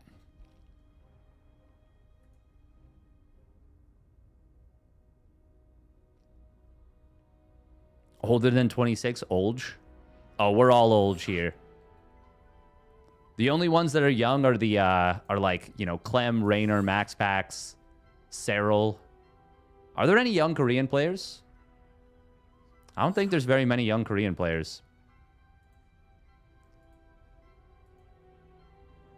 Who is Maru the cat? Oh. Oh, no.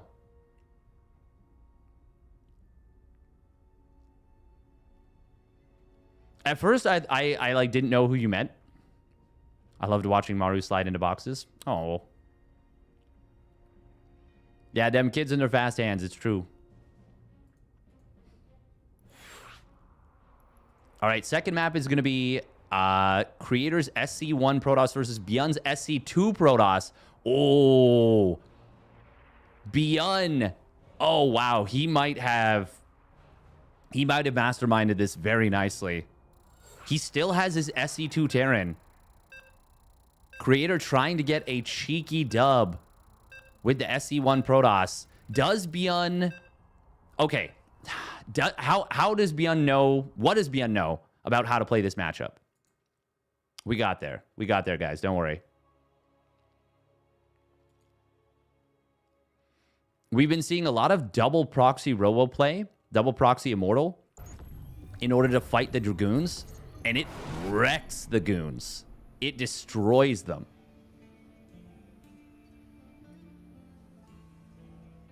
All right, here we go. Spawning down on the bottom left for the Shopify Rebellion, it's ByuN on Blue Storm. And his opponent spawning up the top right, it is Creator with the Brood War Protoss.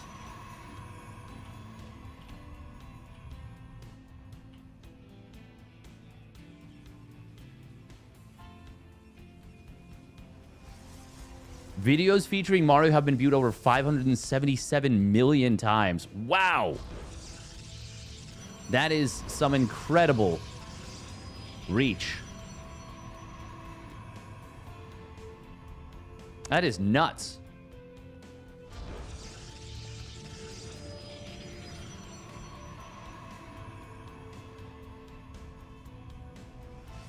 I wonder how long it takes,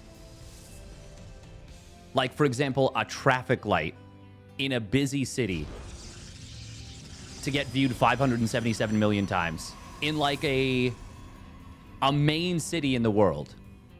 Like one of the, let's say the 10 biggest cities, how long does it take for a single traffic light to be seen 577 million times?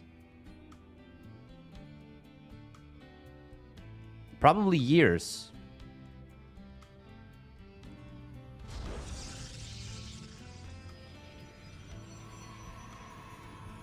Must be his videos against Serral.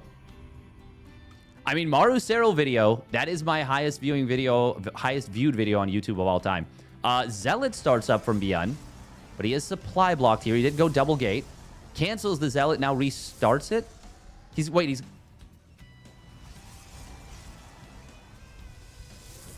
Okay. I was like, you're not actually building these, right? We're going to see a proxy, most likely. Yeah. ByuN is... Okay, so... Dragoons just outfight Stalkers. They're just better than them. Where Stalkers have the advantage is, A, when they can blink. That's it. That's the list. That's where they have the advantage. Other than that, they are outclassed. Like, pretty badly. And Creator... Oh. Surely he checks this, right? Ah, yes, he does find it. Oh, and it's a second pylon commit. And a third. I think ByuN's just dead. Because we're going to have 4 Stalkers versus 4 Goons. The Goons will win. Well, there will be high ground advantage. And high ground mischance is a big deal. But... yeah, no, I'm pretty sure Creator just wins this. Which is good, honestly, for the series. Because otherwise, Creator has to beat ByuN's SC2 Terran 3 games in a row. We are going to see the Stalkers. I mean, they're just not going to be able to outfight here. Creator just gets to the top of the ramp. Does not lose a single Dragoon. Question mark comes through. And we're going to see GG any moment, I'm sure. I mean, Defender's advantage obviously kicked in, which was big. Oh, ByuN, we're not trying to play this out, are we? Surely he knows. Surely he knows.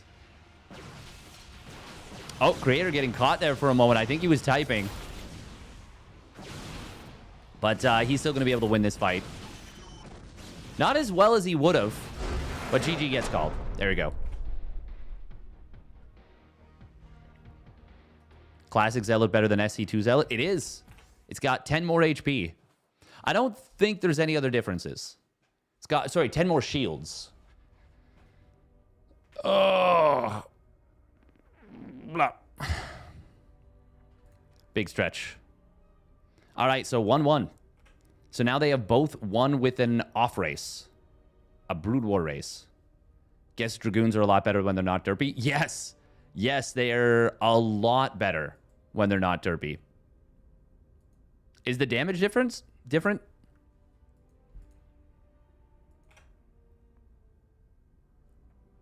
Classic is a speed walker too. Is it faster with the base speed? I know that it is way faster with Zealot leg enhancements once those come online. Way faster. We're almost up to 19,100 followers, which is pretty cool. We just hit 19,000 like a few days ago. It's kind of nice.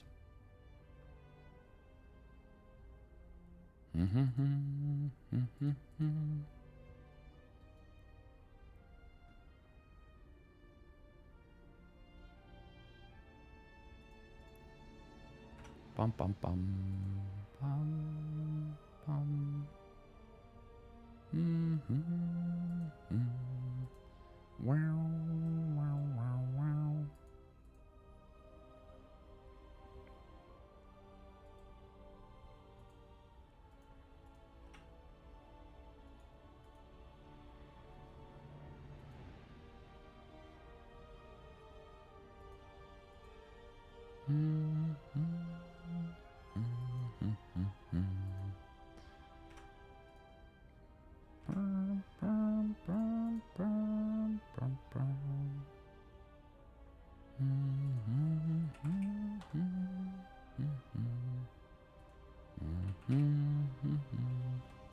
right.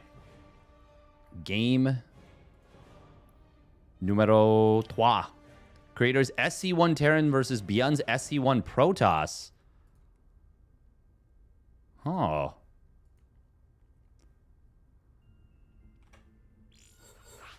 Have they... Okay, so for the best of 5, you can only... You have to win with at least one game of SC2 race and one game of Brood War race. What? Okay, I'm already losing the sauce. We gotta...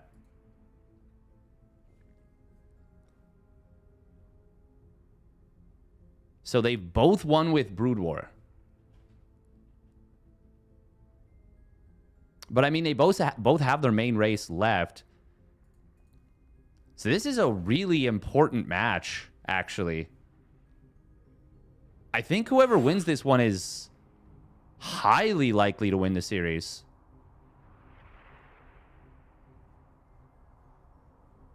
Yeah, because then they still have their main race left over.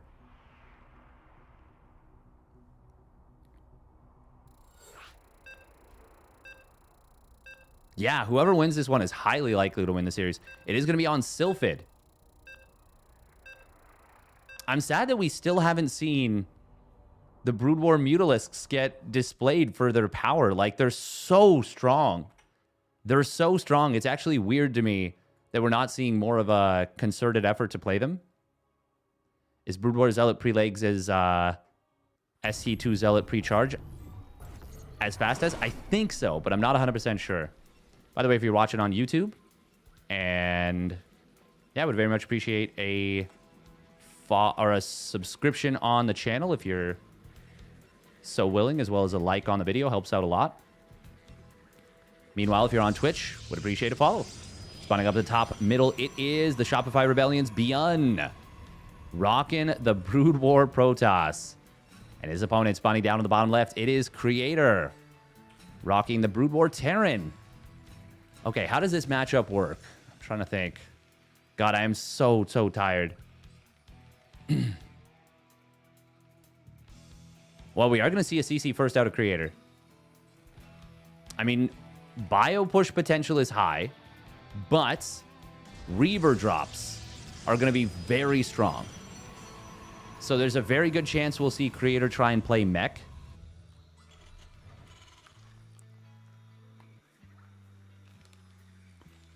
Thank you for the follow. Dead fly in clean room. That is... I don't know why, but that's really funny to me. ByuN getting very fortunate with the first scout. He will be going double gate with the double gas in the main. If he goes for a goon rush with range...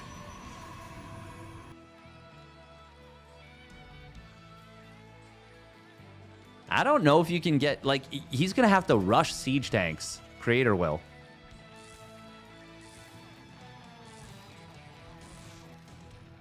Oh. ByuN with the probe micro. Almost able to get NSCV, but Creator does get away there.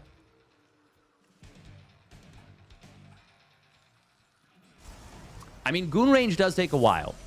It does take a while. We'll see if he rushes that. There it is. God, 107 seconds. They didn't just update it, did they? Was it always 107 seconds? That's so long. You will be able to outrange the bunker. Factory starts up. Siege mode is a pretty quick research. Yeah, I don't think there's going to be a crazy amount of time. But is it going to be the proxy robo? Into the Scarab drop. Or Reaver drop. I keep saying Scarab drop, but what I mean is Reaver drop. Second factory. I mean, he's still going to need to build the machine shop, build the tank, and siege mode in order to deflect this. Oh! Citadel of Adun. Is he going to DT rush this?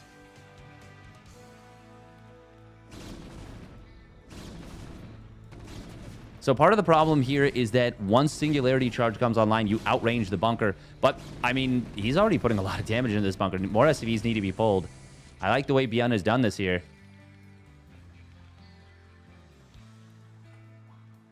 Is he... If he just... Hang on. If he just goes for a run by with these 4 goons...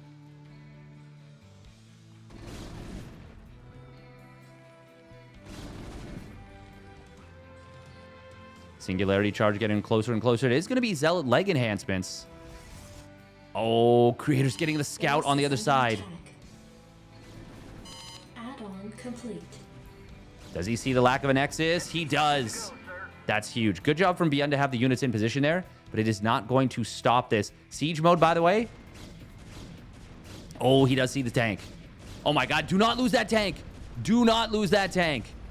It takes so much damage. ByuN, dive it. Dive it. Dive the tank. Dive the tank. Dive the tank. Oh my god. Go, go, go, go. Get it. You can just gun it down. Oh, Creator made such a huge mistake. Another tank is out. It is... it's actually going to cover a lot of space. Okay. Okay, Creator's fine.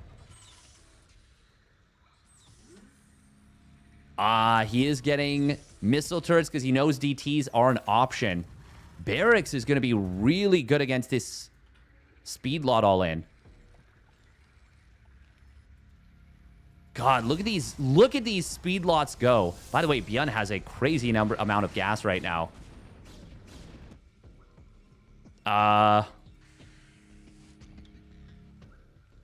Can Creator hold this? I'm actually not even sure. Here come the speed lots. Look at that. One of them split up, tanking very nicely. He's going to be able to target down the tank. Second one. Oh, will get taken down. Bunker is going to try and be repaired. Will there be enough damage? It's very close. He does have the repair. ByuN got a target fire down SCVs at this point. Yeah, there's way too many units surrounding it. For a little while there, not all the SCVs were repairing. ByuN could have pulled back earlier, or could have started targeting down SCVs earlier. Now there are 3 tanks, 2 fully loaded bunkers. I don't think ByuN's breaking this. And he agrees. He is going to start up a Nexus. But Creator is going to have a big eco lead. Zealot's going to go for it here. He will get the frontline bunker. Good target fire from Creator, making sure to shoot the Dragoons. ByuN with the question mark again. Cheeky. Creator, excellent defense. The scout was fantastic. Very, very well done. Look at that, even putting a depot wall out front. ByuN is still building probe. He can get a Templar Archives. Yeah, there we go. And he can go into a lot of Storm. Would it have been worth getting Archons here? No, surely not. Oh. Creator just shot his own bunker and incidentally a couple of his own Marines, unfortunately. Or maybe a Marine and an SCV. Maybe. He definitely friendly fired a little bit there on one of his actual Marines. But it's not the biggest of deals. Just kind of funny. That is a lot of tanks, by the way. A lot.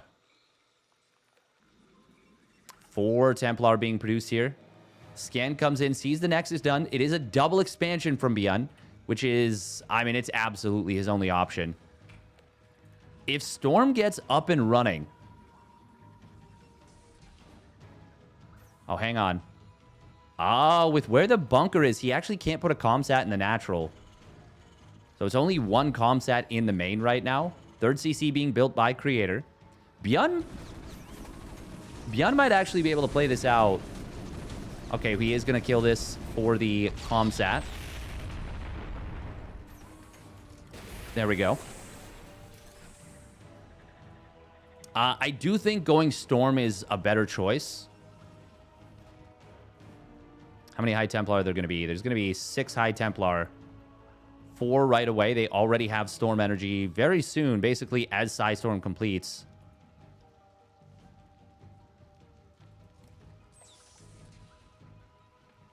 And that will be in time for this push. ByuN able to snipe down a Spider Mine, but it costs him a Zealot. And I mean, ByuN really can't afford to lose anything for free right now. Scan comes into the main base, sees the Templar Archive, sees a couple more gateways.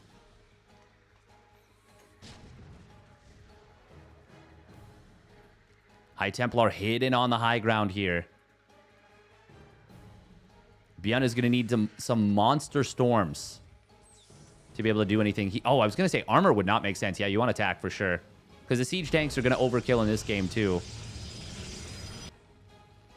Creator is up to +1 weapons. Also finishing up the Vulture speed, which is a big problem. Oh, I love this wall in the front right here. ByuN has been probing up very nicely. He's actually taken the eco lead for the moment. Oh, Vultures are going to get spotted trying to move out. This is a really nice catch for ByuN. He needs to see something like this coming. Ooh. Oh, man. We got some very Brood War-esque plays. Spider-Mine's able to kill one of these. These Vultures will end up getting potentially trapped.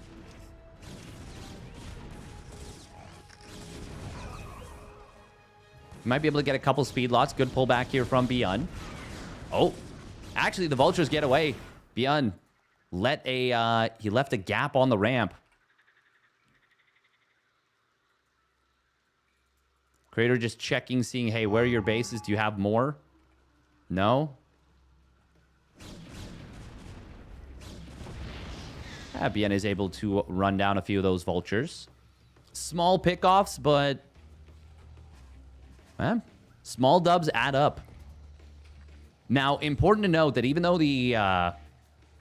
oh, wow, it's a vessel. Oh, that's so good. The EMP is going to be so important against these High Templar. That EMP shockwave. We don't have Kaidaran Amulet being researched. That is something ByuN could absolutely get and would make his life a lot easier. It's important to note, by the way. Oh, those were some big Spider-Mine hits.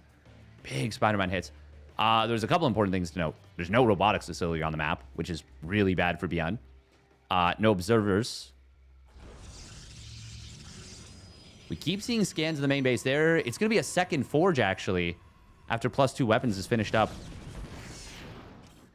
Yeah, Kaidaran Amulet makes it so you can have 3 storms on a max energy High Templar, and they pop out with storm instantly.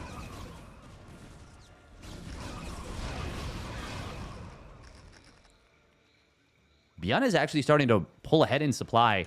But sorry, what I wanted to say is it's very important to note that Brood War Mech is insanely supply efficient. Like, ridiculously supply efficient.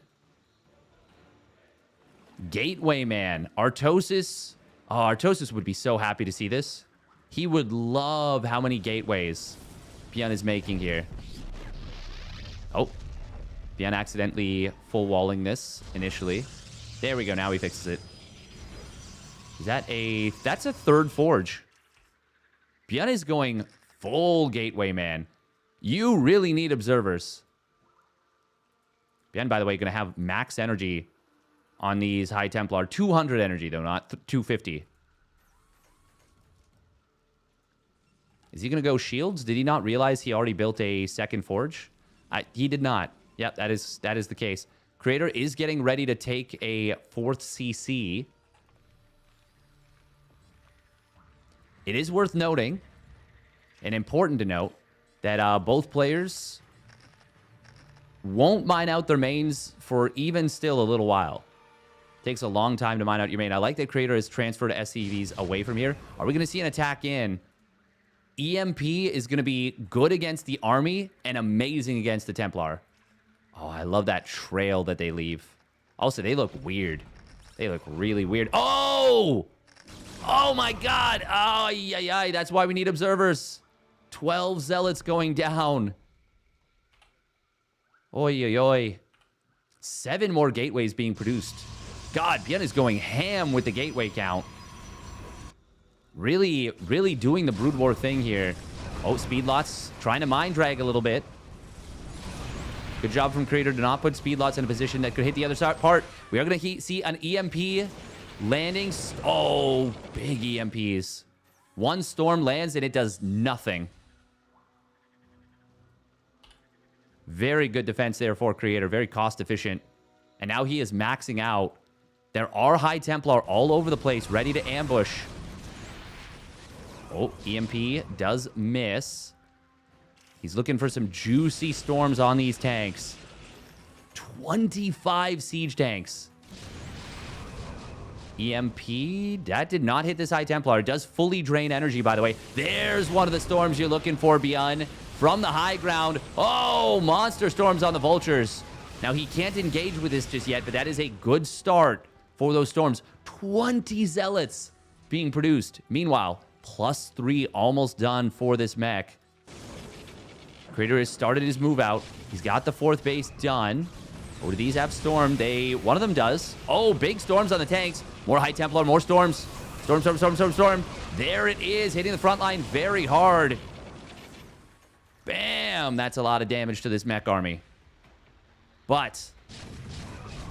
oh, ByuN does not want to re-engage with the speed lots, I don't think. The tank's mostly unsieged. He needs to wait for more units. He's got so much gas in the bank. That one vessel surviving on 1 HP. The other one does not yet have EMP again.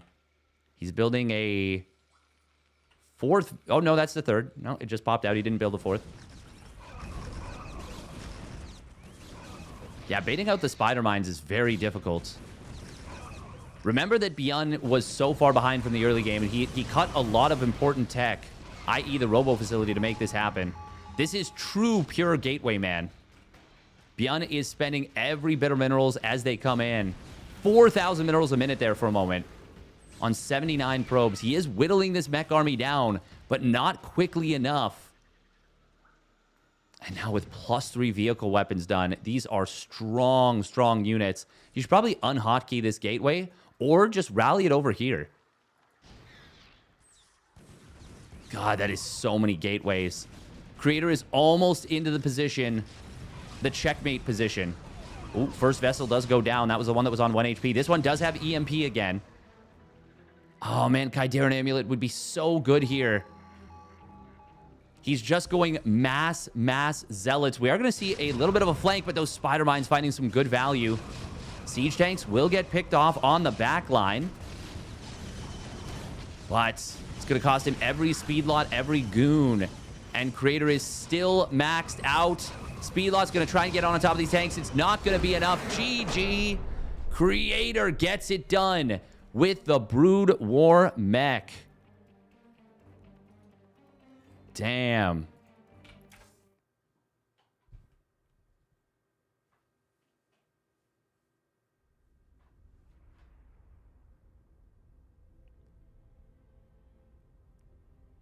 That was freaking awesome. Is gateway 25 gateways a normal thing in Brood War? It's actually not unheard of. Not at all. And especially what you saw where they put the gateways on like the 5th base, because there's no warp gate, so you need to be able to produce from one side of the map. So you'll actually see that kind of thing commonly.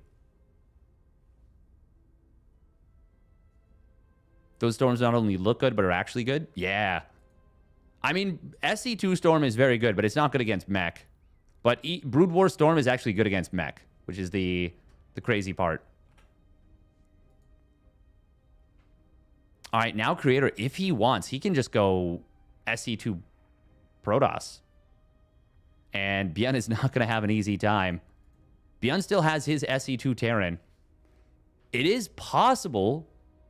Okay, yeah, I was going to say, it's possible that they have a gentleman's agreement to not play their main race at all. But no, they're both going to switch to their main race now. So we're going to see Creator's SC2 Protoss versus ByuN's SC2 Terran. Can't camp your production if it's everywhere. Yeah, that is definitely a...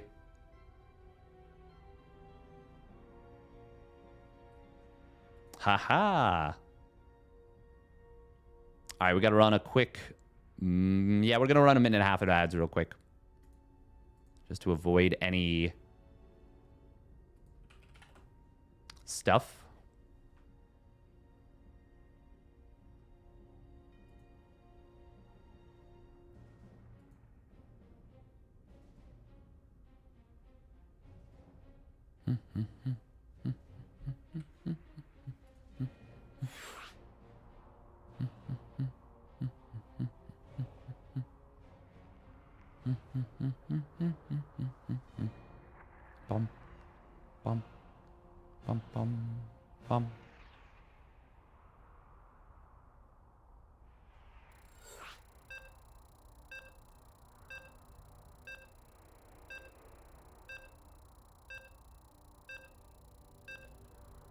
Oh, okay. Okay.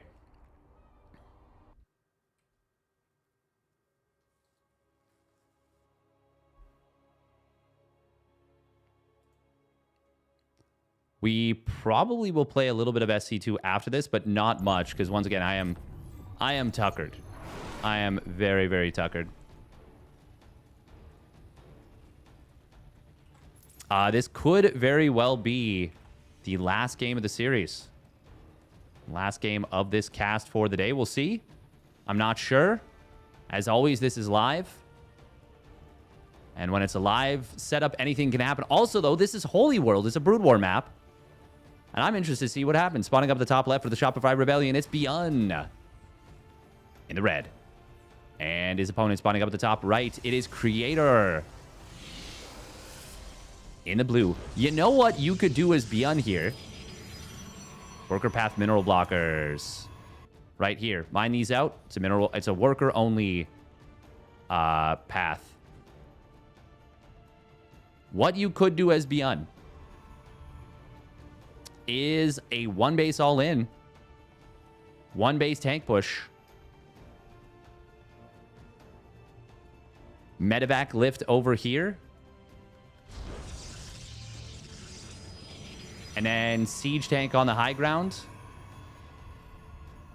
Maybe Liberator to cover this position. And then you push in from here.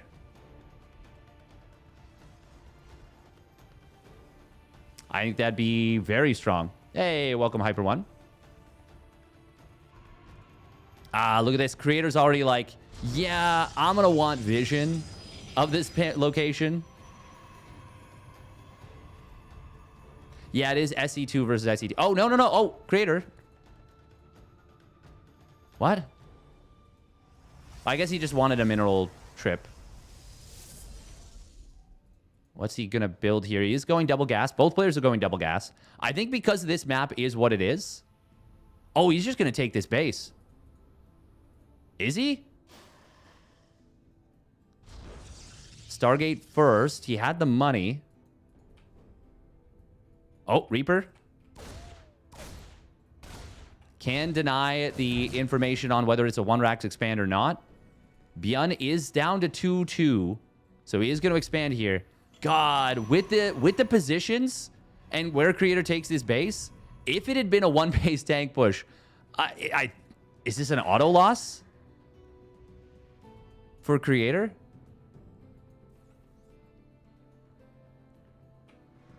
Adept is going to reveal itself. ByuN will hide the second Reaper, and he will be able to get on top of this Adept Shade. That is going to be a dead Adept almost for sure. This is, Korean server, so ByuN has good ping. Oh my god, the Adept gets away. Okay. That wasn't supposed to happen. ByuN, can he chase this down? Oh, I think so. Think he'll get the vision. Complete. Yes, he does. Oh, great find. Yeah, that's a dead Adept. Good job from Creator to get a second shot. It is going to be Oracle into Void Ray. And it will be a tank drop. There's almost no anti-air. Uh-oh.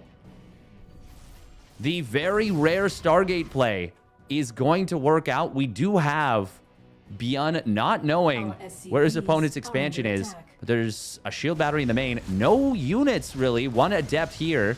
No warp gate done yet, though. But on the other side of the map, the lack of anti-air. Oh, my God. This was energy recharged.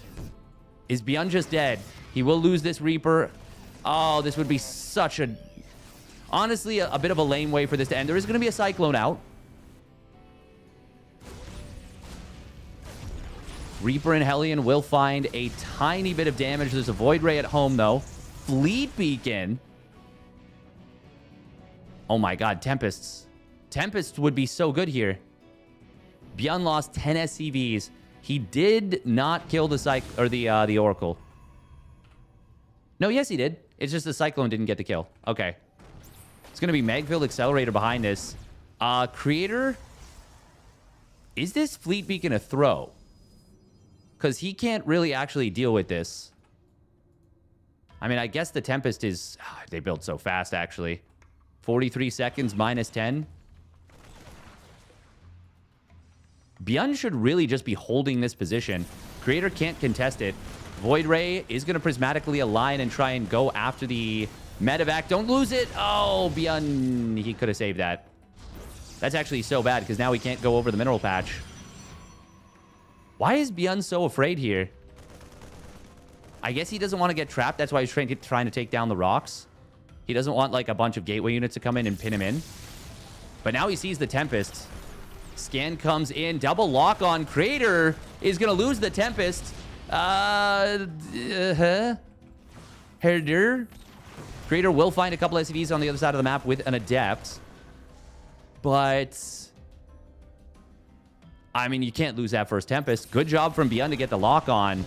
Creator messed up the kiting, so he actually didn't even get one of the shots off on one of those Cyclones.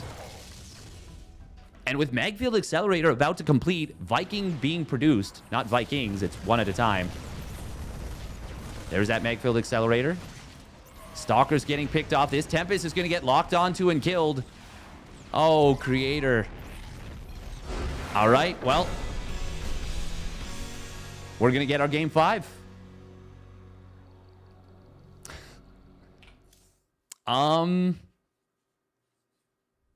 The idea from Creator made sense. But I think in the same way that it made sense, it was also a very bad idea to go for the base behind there. Yeah. Yeah, getting a Stargate to lock down drops and make sure that his opponent couldn't lift over there is a good decision. I actually think so. But yeah, you cannot lose those Tempests. And he had to expose them a little bit. It's also a bad idea to donate 2 Tempests. Yes. But he didn't have to expose them as much as he did, is the thing.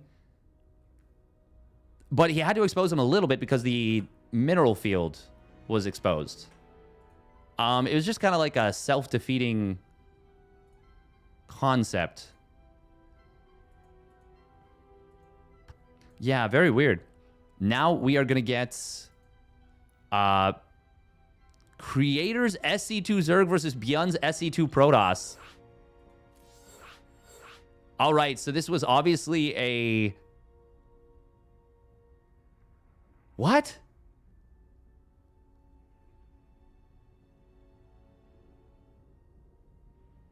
Does Creator not realize he could pick SC2 Protoss?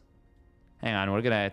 This may be one of those scuffed Google Translates that just doesn't work, and that's why I don't use it anymore, really. But we're gonna see.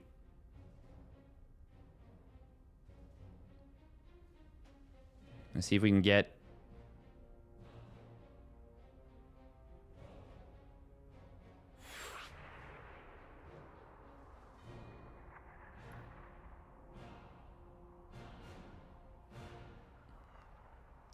Oh my God. ByuN says SC2 toss, can't use it, question mark. And then Creator said something, and then ByuN said, amongst the idiots, you are the best.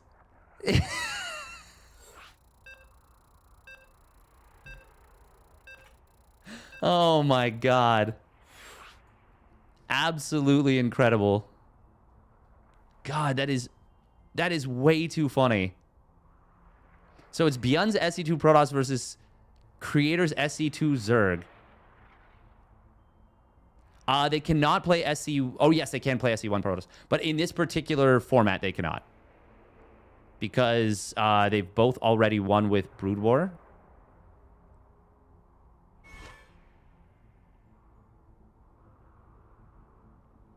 Oh, Creator just saying fairly. ByuN says, that's right, but...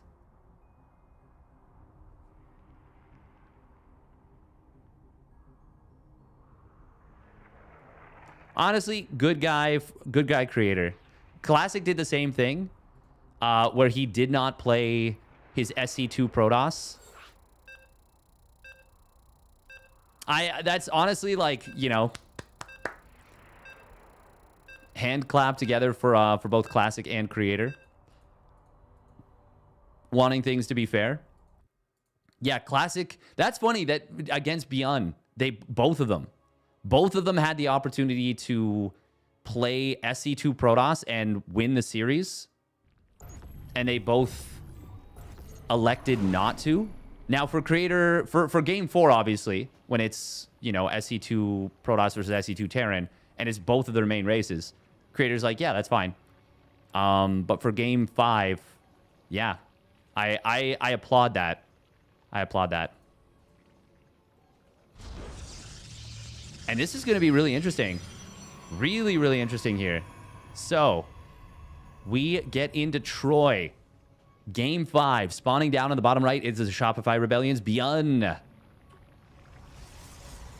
In the red as Protoss. SC2 Protoss versus, spawning up at the top right, it is Creator. In the SC2 Zerg. Once again, assimilators. Assimilator gates. Now, I really hope... Oh, I really want to see Creator do a 2-base Corruptor rush and caustic spray down these. And then just control the air. Do you think this game mode could go mainstream? Absolutely. The Korean players freaking love it. And it's super, super fun. Now, I will say, this particular setup that Kung Fu Cup has done, that World Team League has done, this probably won't go mainstream. They can both play Brood War again. Wait, did they both win? Oh, they did both win with SC2. So they could have both played Brood War again. Yeah, you're right, you're right, you're right. Yep, that's my bad. What is the current...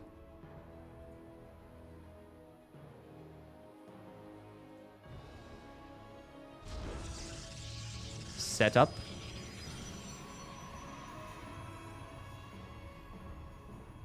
Yeah, because ByuN won with Brood War Terran and SC2 Terran. Creator won with Brood War Protoss and Brood War Terran. Oh, so Creator has to play SC2.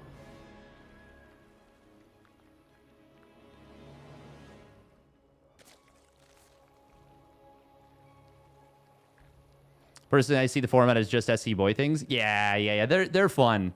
They're fun. They have a good time. Twilight Council in the wall out of ByuN. What? Is he gonna go like Glaives? He is not scouted, by the way. I mean, there's always a chance you could go DT drop. DT drop can actually be a pretty nasty thing to deal with if you don't have the response very calculated. Not to mention Archon drop, too. Now, I have faith in Creator's control if he gets enough queens out and, you know, is able to get detection if it ends up being a DT drop. But it's not. It's going to be Blink. You could Blink across here. Huh. Oh, there's a few things you can do with Blink in SC2 versus SC2. If you know your opponent's taking one of these bases, you could kill the gas or the assimilator gates and Blink across, and they can't do anything about it. Creator seeing this, he is going to see this active, and he is going to say, well, this is clearly Glaives. Maybe charge. You're never going to be thinking Blink. Well, he will if he sees these 3 additional stalkers.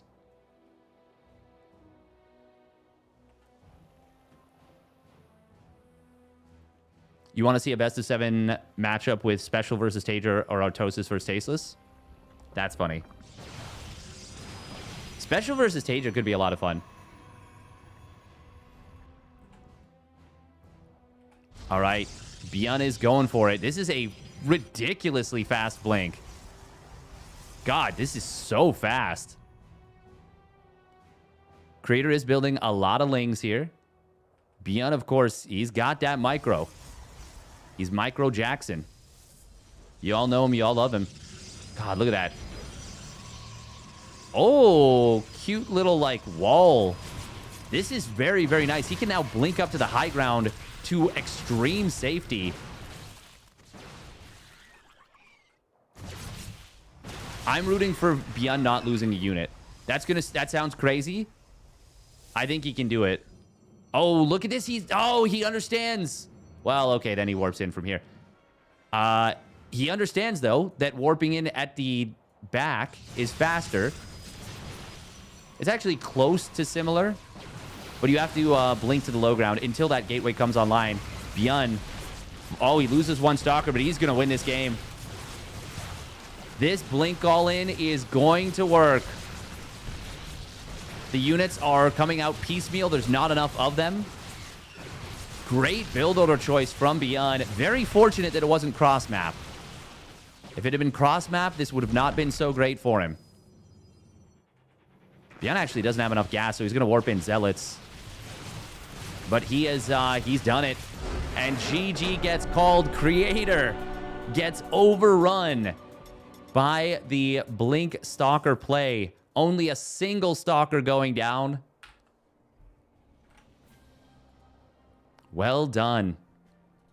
Well done by ByuN.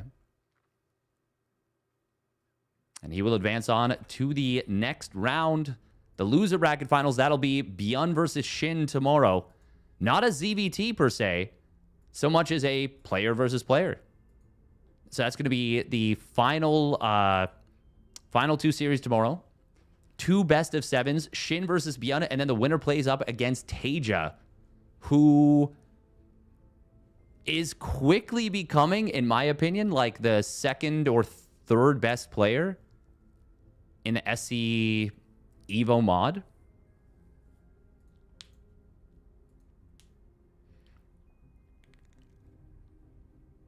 ByuN about to make a switch after how fun that was. So good to see TaeJa playing. Yeah, seriously. It is super, super fun. All right, I got to stretch my legs.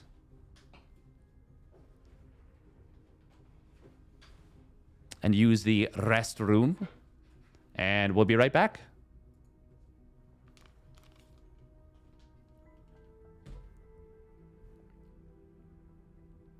All right, we're going to run 3 minutes of ads.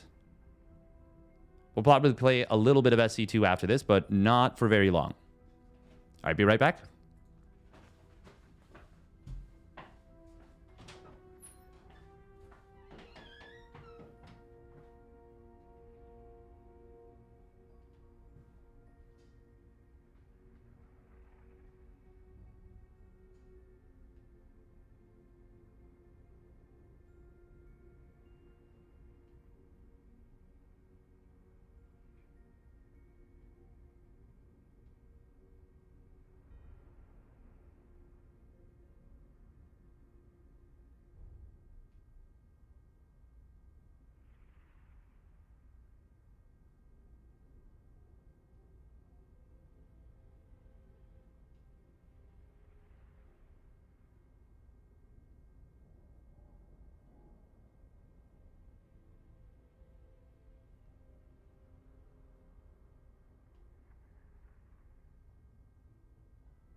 All right, we're back, and we're gonna continue the Swarm Micro. That was the mod custom map that we were playing yesterday for a little bit. I want to say we got, what did we get? We got to like, we finished the Ultralisk one. And then, oh yeah, we gave we gave up on the Zerg one, where you're surrounded from 3 sides. I'm gonna bookmark this because I want to have that.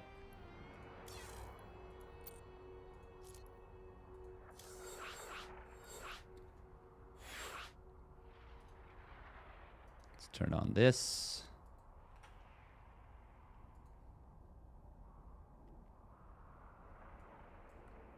Casting is done for the day.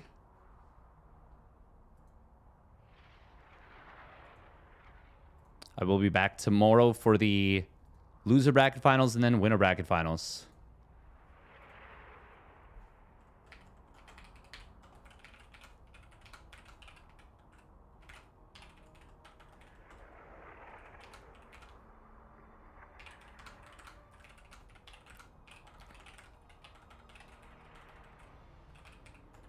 Or sorry, loser bracket finals and then grand finals.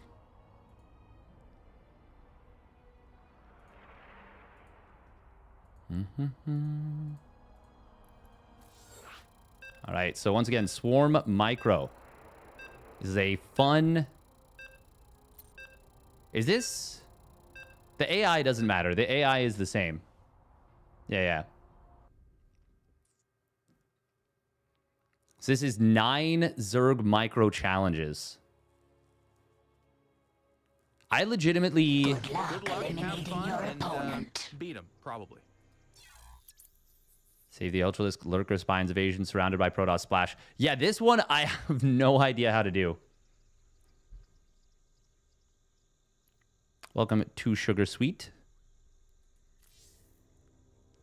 How do I jump to... Oh, round skip. Yeah. Okay. So, this one. Our army be scrapping.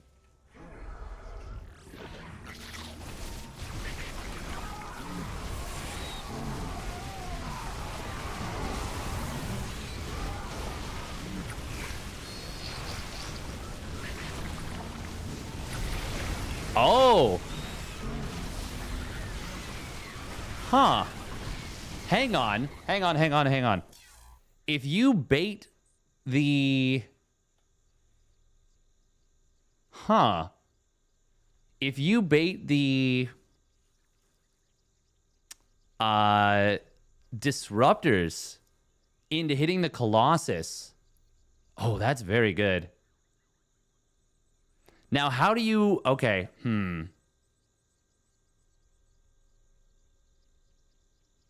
So there's 3 disruptors total. Yeah, you definitely need the lings to bait the disruptors. So I think you shift-click the lings on the right side.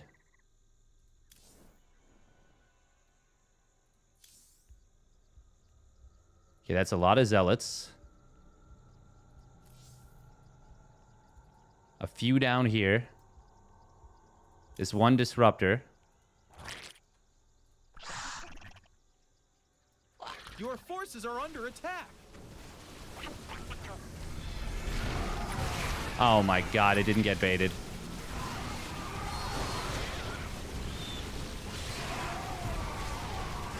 You're gonna need a tad bit more energy. Your forces are under attack. God, the Colossus are so tanky.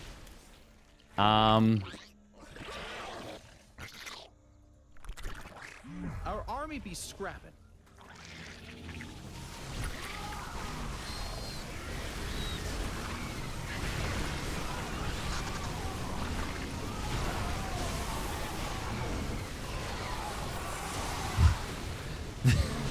The instant feedback.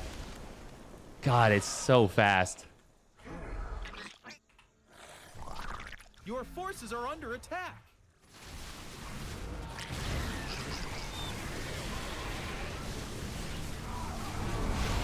Oh my God. How the hell do you actually win this?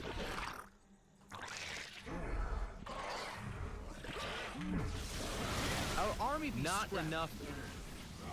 Your forces are under attack.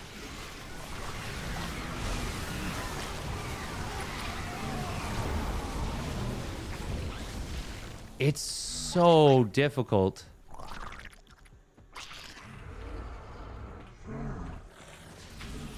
Our army be scrapped.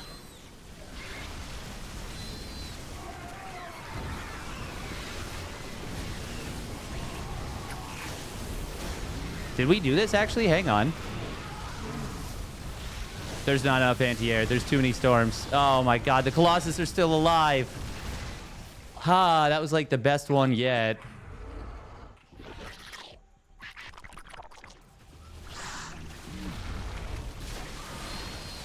Your forces are under attack. And that's a center mass disruptor shot.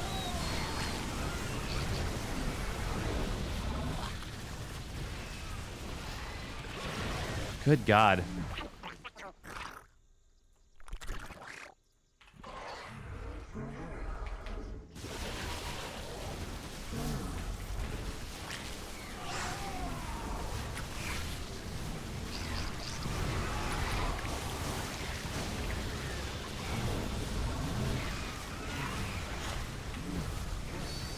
Wait, did we do it?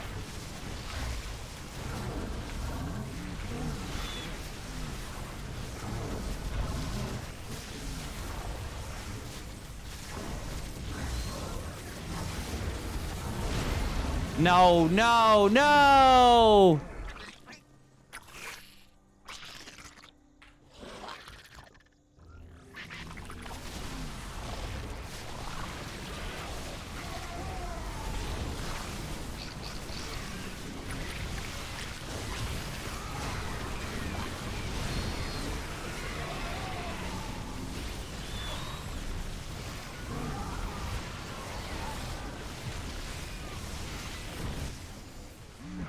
Ah, we were so close.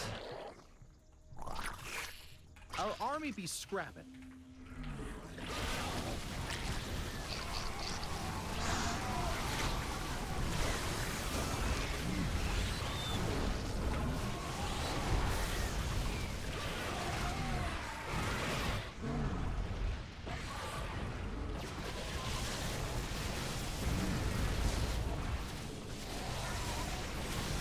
Three.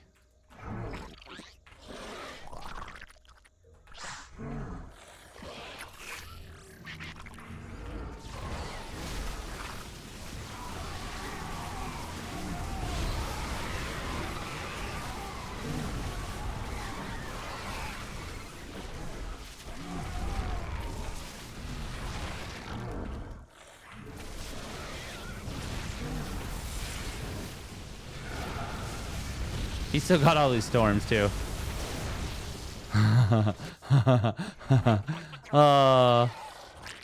They really did make this the most difficult fucking challenge. Your forces are under attack.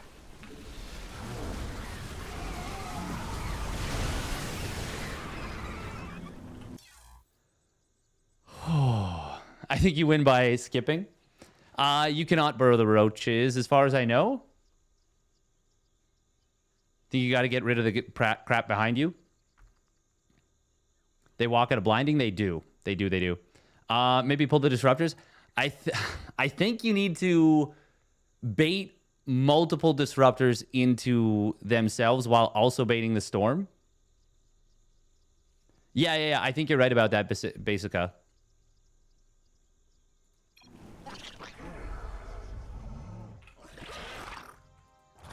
Okay.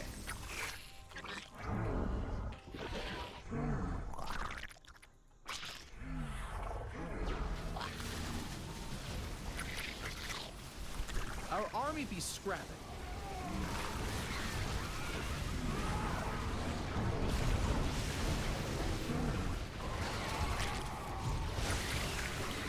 Oh, I really thought that that was...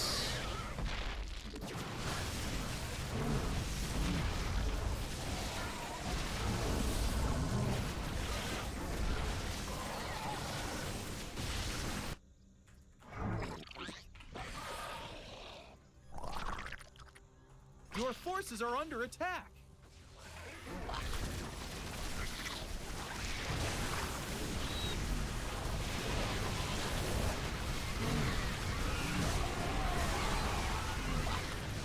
God, the Immortals and the High Templar just do actually so much. Hang on.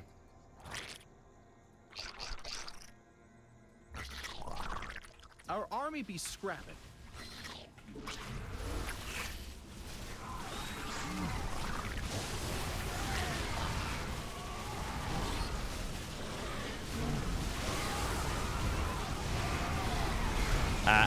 Yeah, the Lings definitely need to be used.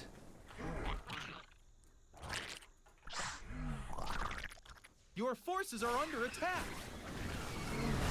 Our army be scrapped. Oh, that... Okay, none of that is what I wanted.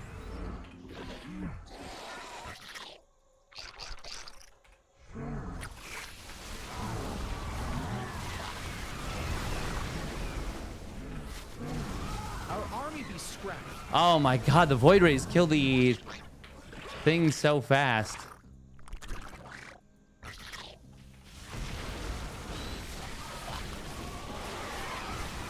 Are you supposed to just like... Your forces are under attack.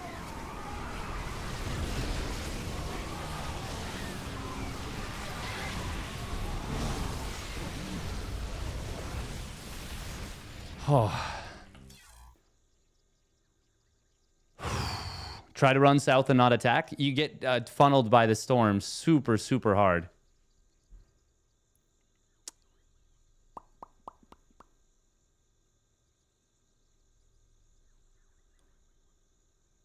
Okay. With a few links? Yeah, the problem is you need enough to get around the Zealots to bait out the storms. You need to just do like 6 different things is the problem.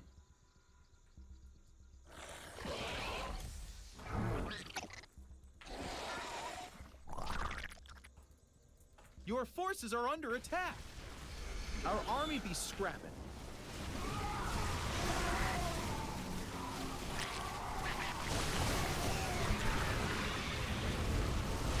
Oh my god.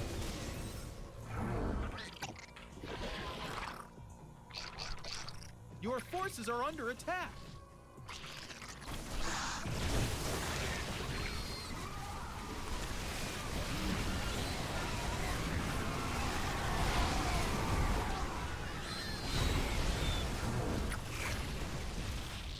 Merp.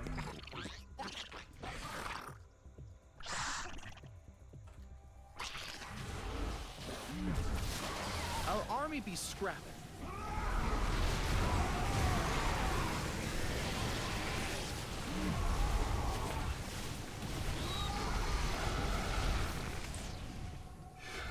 Yeah, no chance.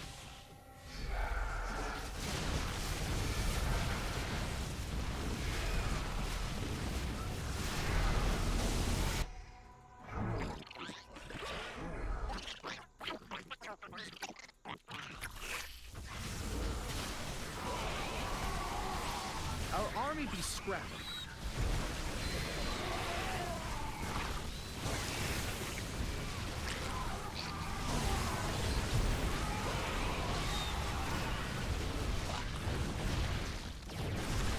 Oh wow, that didn't even bait the storm. Interesting.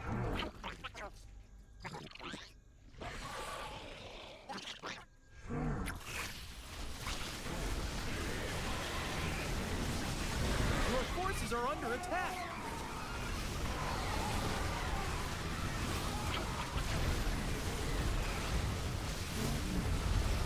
Hang on, is this it?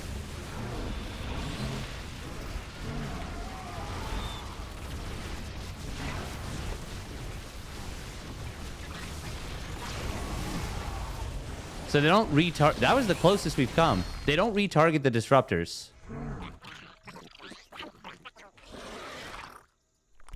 Your forces are under attack.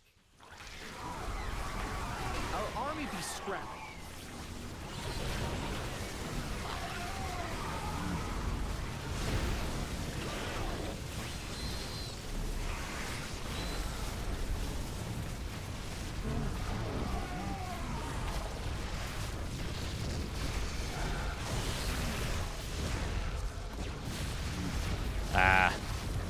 Is that enough?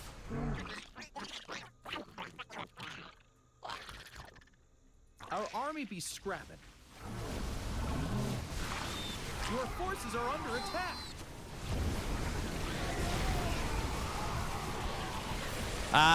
We got feedback.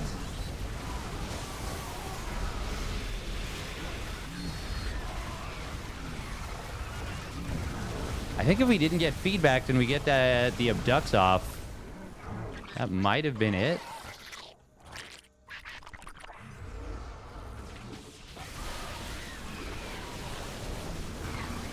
Our army be scrapped.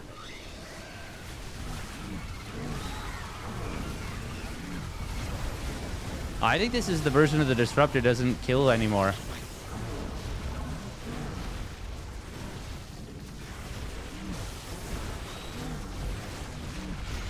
There's still 2 Colossi.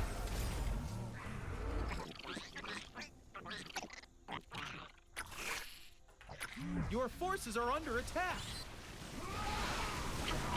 Our army be scrapped. Yeah, you definitely need to get them to blow up their own zealots with this.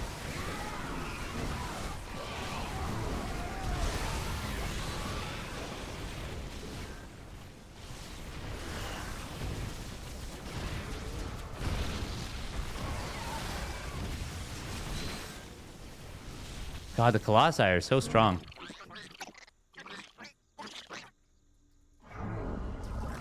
Your forces are under attack.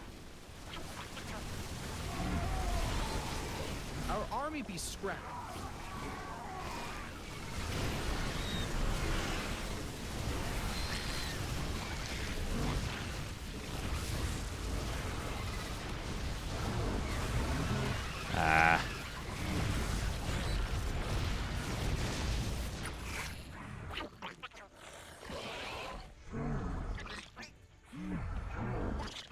Your forces are under attack.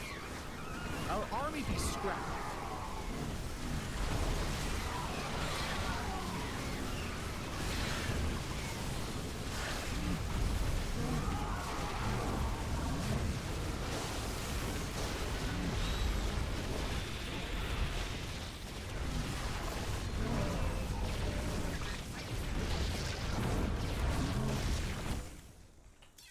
Oh. Blind the Immortals and Templar?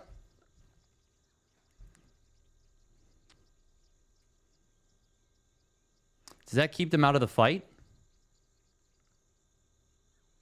I don't think the Immortals will just stay there.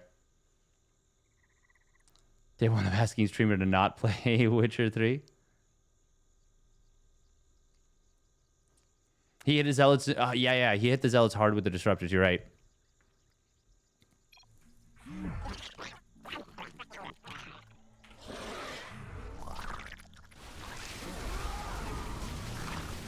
Your forces are under attack.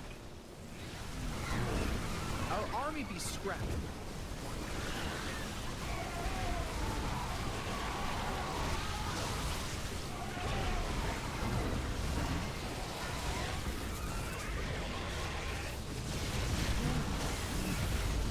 Oh, he's storming himself, and now he storms me. And now he disrupts me.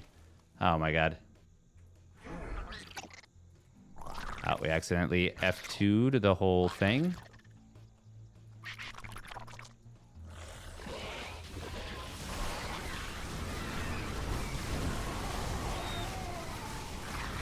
That was a misclick and a half. A massive misclick.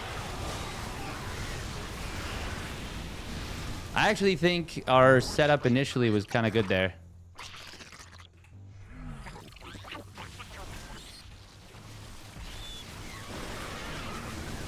Your forces are under attack. Oh, that actually connected? Are you kidding? Jesus. Not enough energy. We won't even get both Colossus.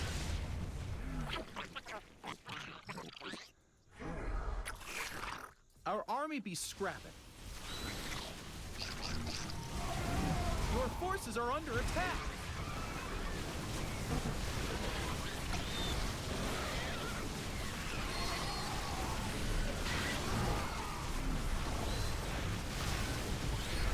Oh my god, the charge lots did so much. Yeah, it's actually the charge lots are actually insanely difficult to deal with here.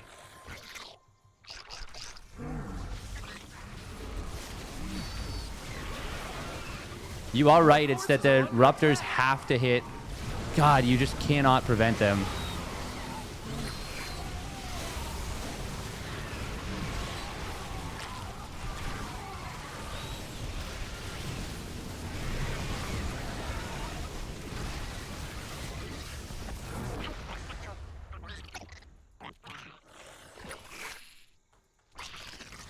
Our army be scrapping. Your forces are under attack.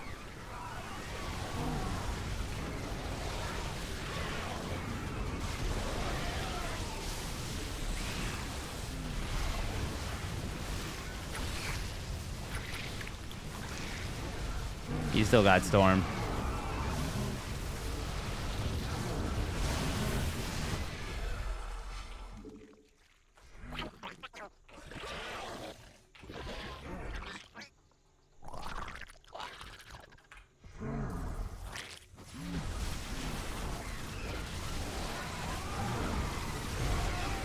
Oh, the Lings didn't bait out the Disruptor in the back.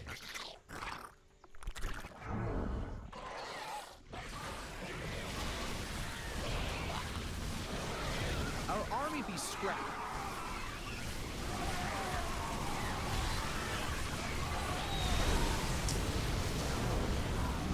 Okay, yeah, we're skipping this. I can't. I fucking can't. Holy shit. Oh, I'm not supposed to get triggered by a game mode. Oh, it's so frustrating. It's actually the most insane.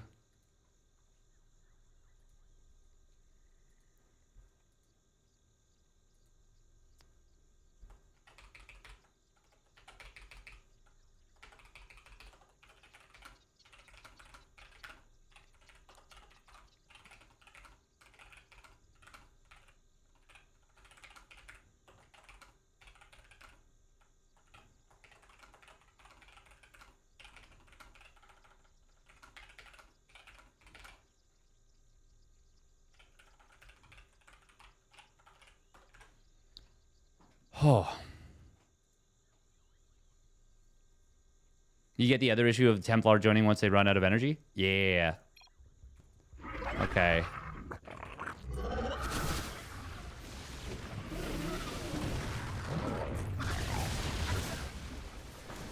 Okay.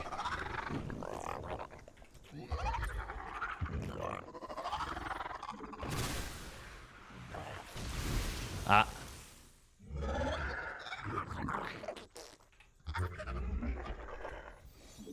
That was too early.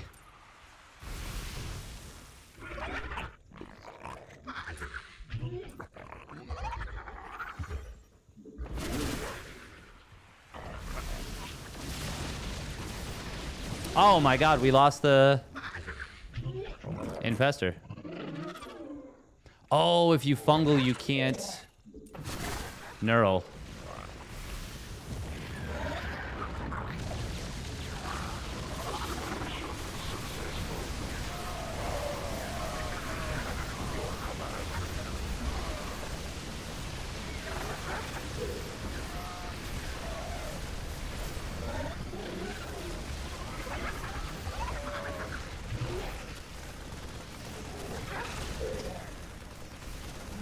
Oh man, we were so close.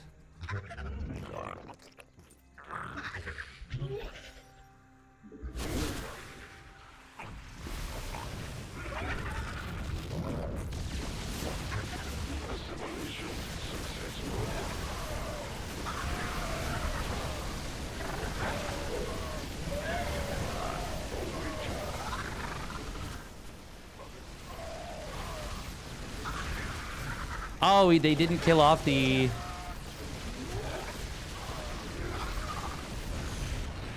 Oh, we were so close there.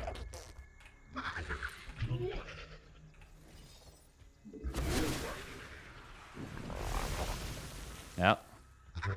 Almost perfect.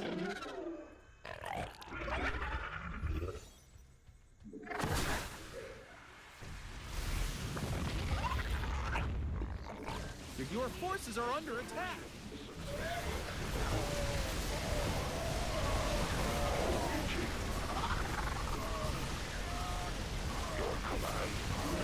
Oh, no. Oh, we actually need the BC to stay alive for a little while then. To damage the BCI steel? Our army be scrapped. I knurled too late. I also biled a little bit too late. I might have done that here too. You're gonna need a tad bit more energy.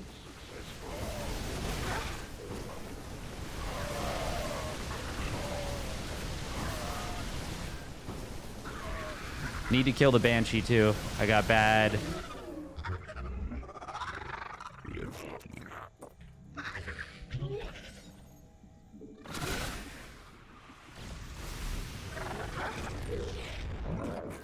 Not enough. Your forces are under attack.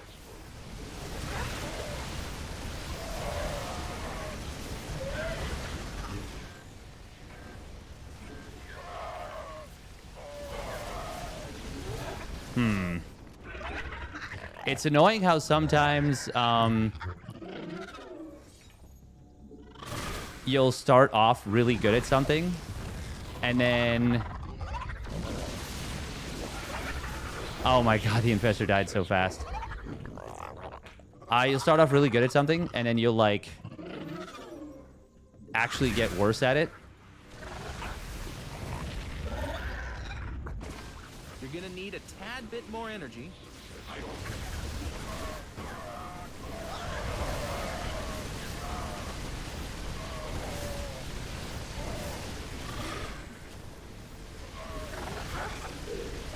The BC didn't take enough damage, and it also didn't soak enough damage.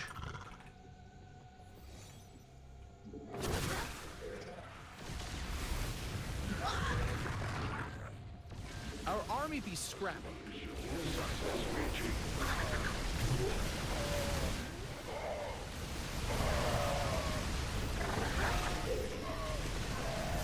Oh, it also died too fast this time. We didn't kill enough stuff with the first set of biles.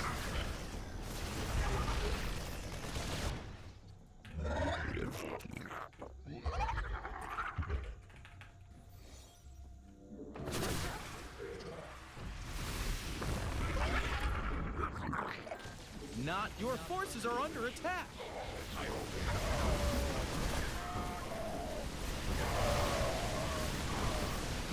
Getting the Banshee.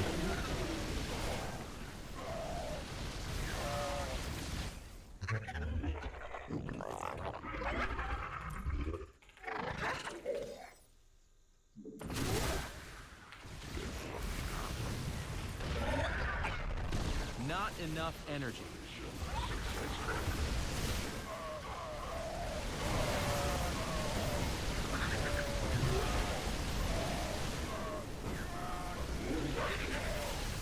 Damn. Okay, so we need to like really... So much of it actually comes down to like randomized positioning. You're gonna need a tad bit more energy.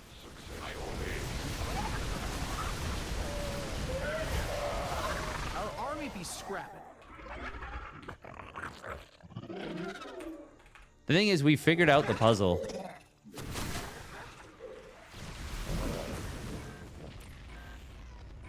You're gonna need a tad bit more energy.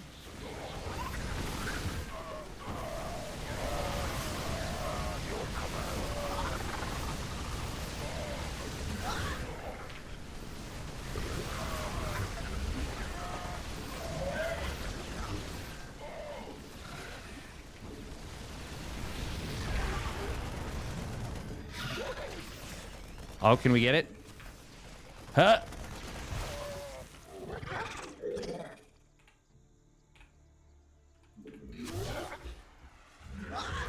No, no, no! That's so cringe. Oh, we almost had it. You need every single bile to connect on the BC to kill it, yeah. Not enough energy.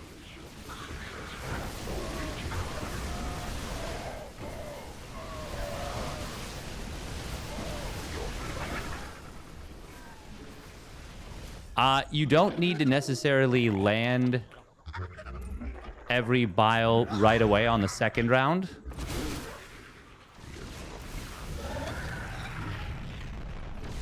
Your forces are under attack.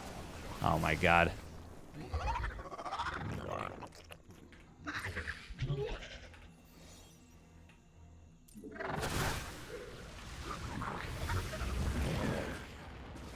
You're gonna need a tad bit more energy.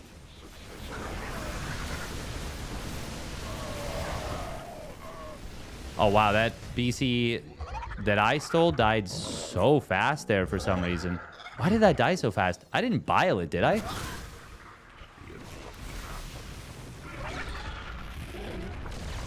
Not enough energy.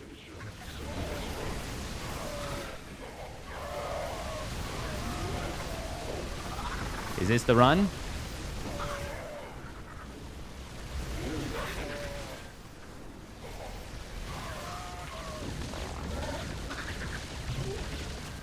I think this is the run.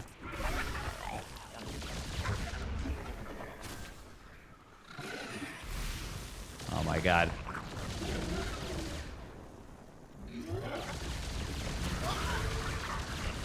Success.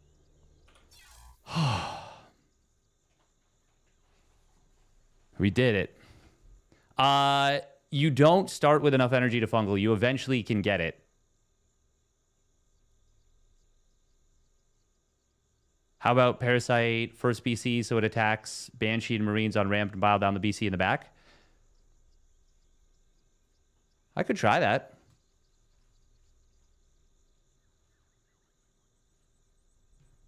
Do you have Yamato? Oh, I never actually checked. I don't think you do.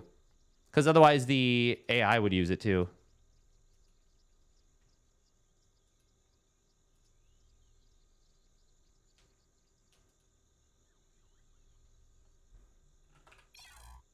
Oh.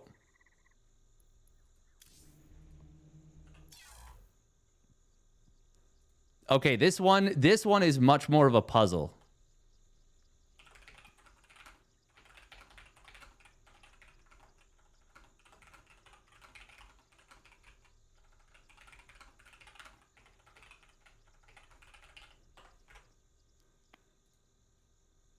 Okay. So, this one has a cheeky little aspect to it. Actually, let's reset the round so we can see. Ghosts, tanks, super bunkers, ultras in the back. You got banelings, you got lings. You got hellbats in the front.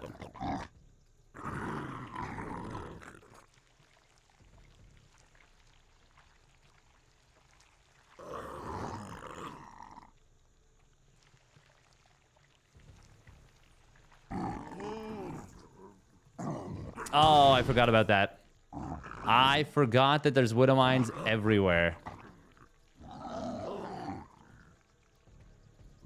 There's one there, I believe. No, it's there. I can't see the crinkle in the ground very well.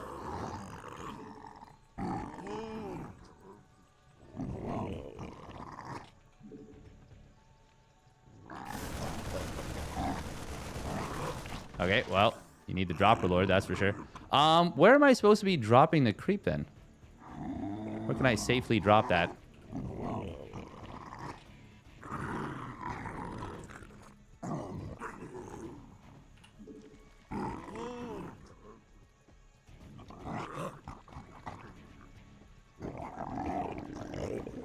This doesn't connect the creep, does it?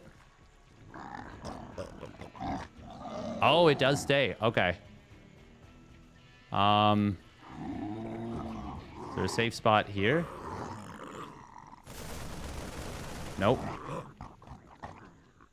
What the hell?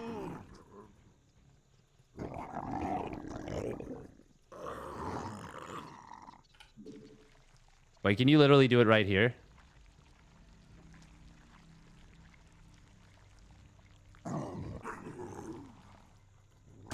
I'm out. Hang on, is there another Nidus worm up here? I'm trying to remember. It's been a long time since I did this one.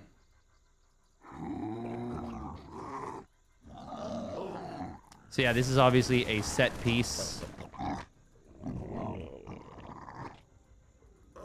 Okay, we're gonna reset, and we're going to...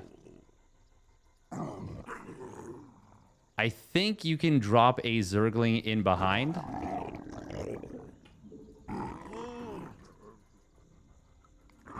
Trying to remember.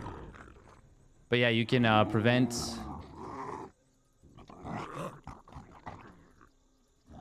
I think...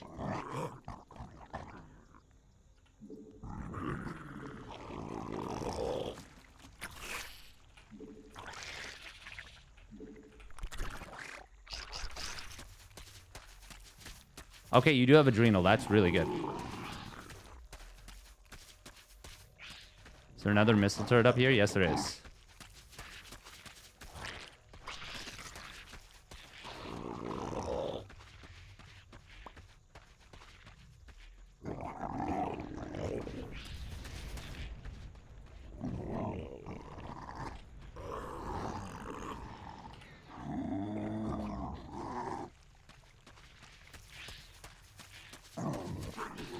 Do you literally just have to drop the creep down here?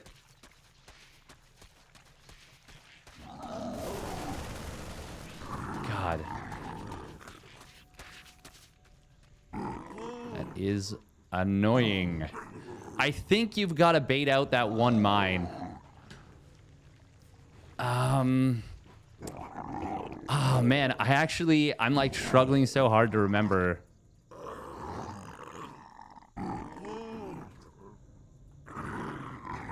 So you want to do stuff like this. You want to utilize shift commands. Okay.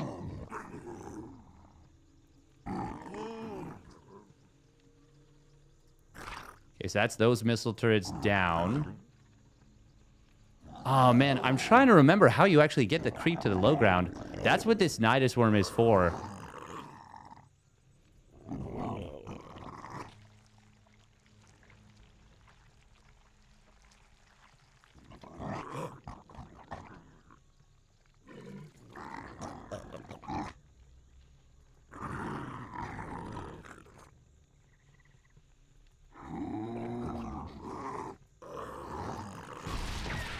Nope. TaeJa.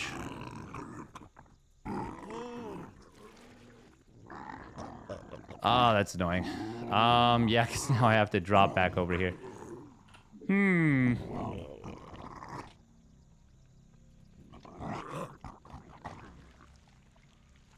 know what? We're just going to eat the Widowmine shot. I forgot that that's a thing. There's another one behind it. Oh, God. This is so insane. Oh, but it drops the creep. Ah, right. It persists. It persists through the whole thing. So once you've dropped the creep once... Right. It stays there. Okay. This isn't a crazy help, but it is something.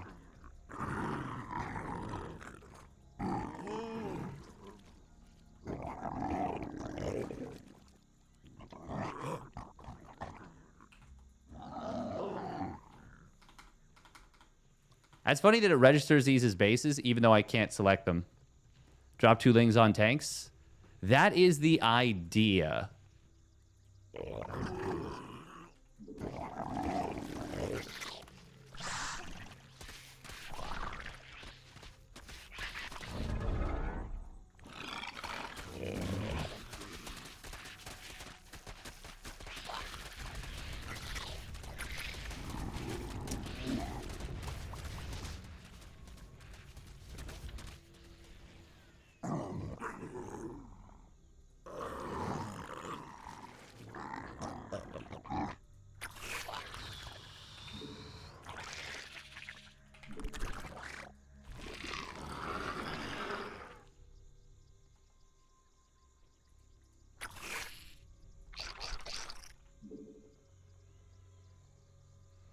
I do believe you want to sack your Banelings to kill the Hellbats.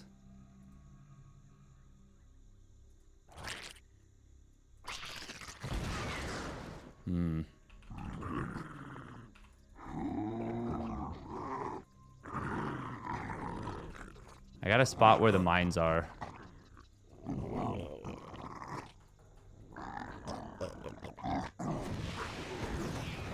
Obviously, the Overlord will regenerate over time, but not quickly.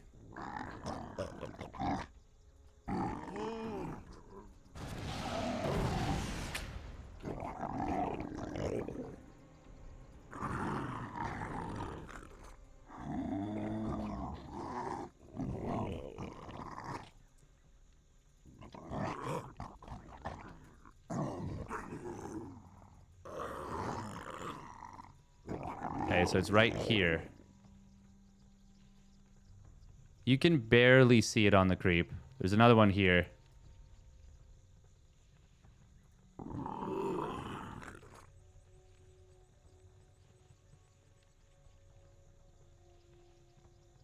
Okay.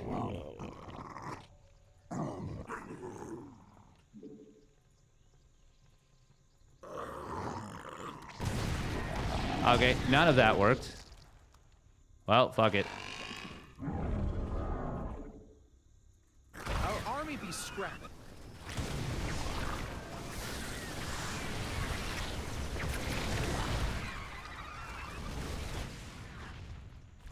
That's obviously not what I'm supposed to be doing here.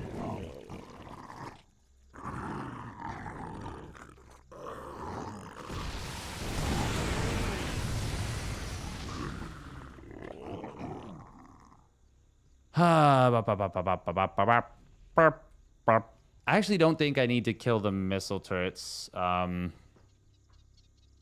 a nuisance, but they don't really matter. They don't really matter.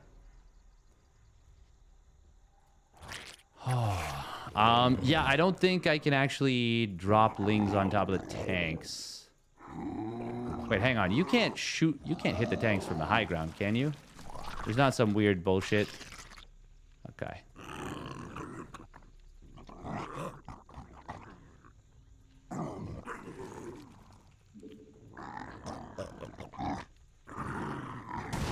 Ha.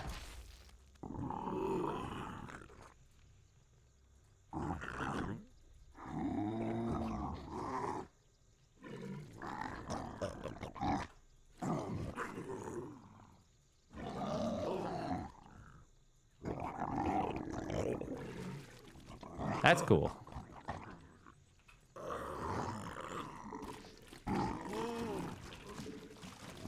Oh, look. Oh my god, you can make it turret track. Oh, come on. So when the lings drop out, they make it turret track because it sees them for a second. Wow, that's wild. That's insane.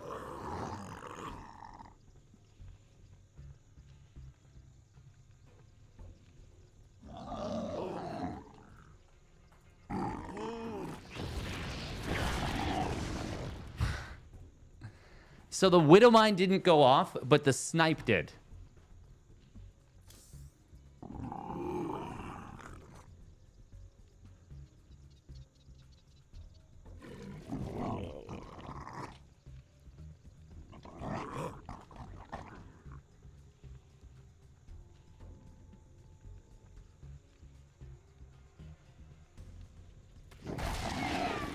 Ah, that still triggered the mine.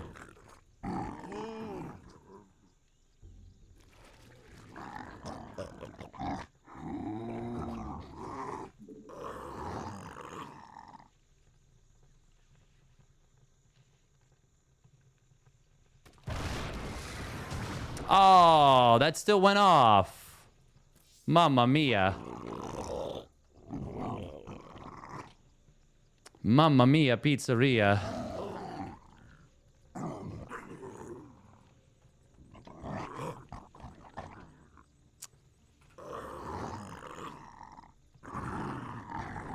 So if you go too close to here, the bunker hits you.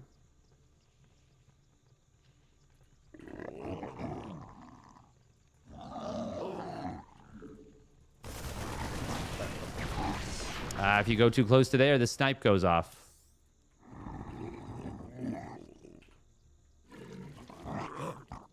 Can you just bust it with the benefit of the creep once you kill the Hellbats? I'm trying to remember. You might be able to.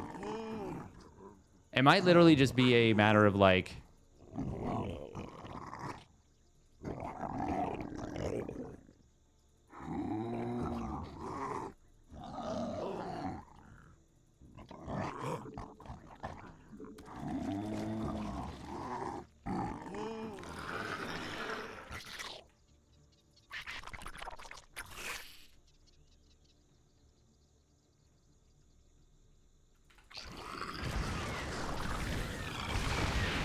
Oh, that didn't kill the thing.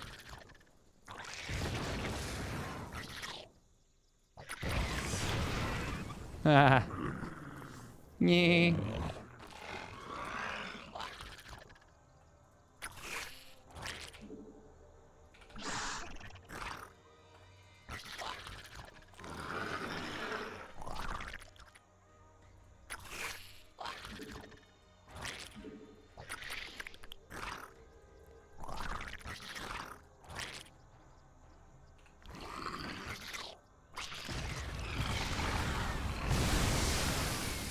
There we go.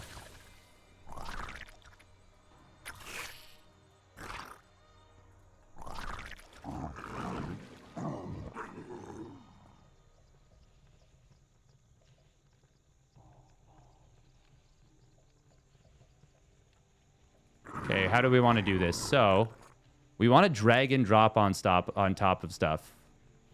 So we want to shift click a bunch of stuff forward.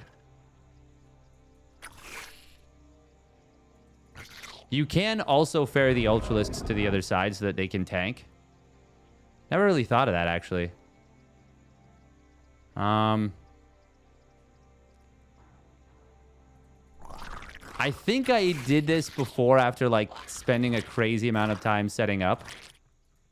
And it ended up being...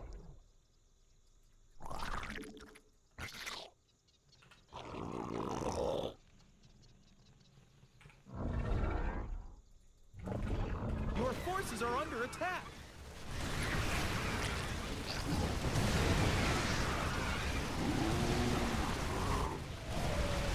No, that... Okay, this was not it.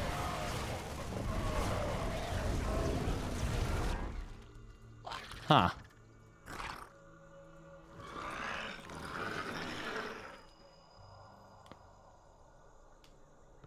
I think you need to clear out enough for this. Can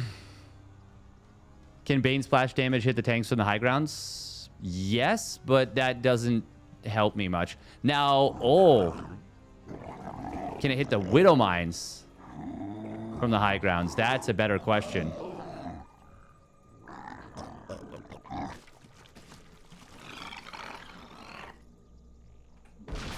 No. No, it cannot.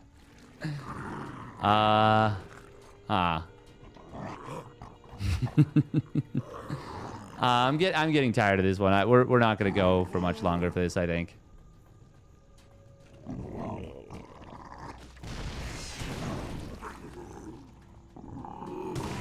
Yeah, we're gonna... That's enough. That's enough. That's too much. That's too much. Oh, it's too much brain hurty. Too much brain hurty.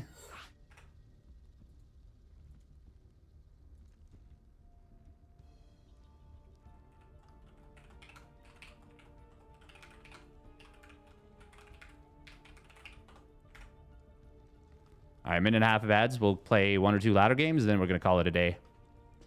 Call it a day. Oh.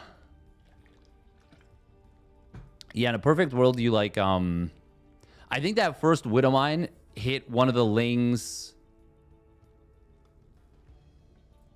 I think the first Widow Mine shot when I ran in got like a ton of stuff done.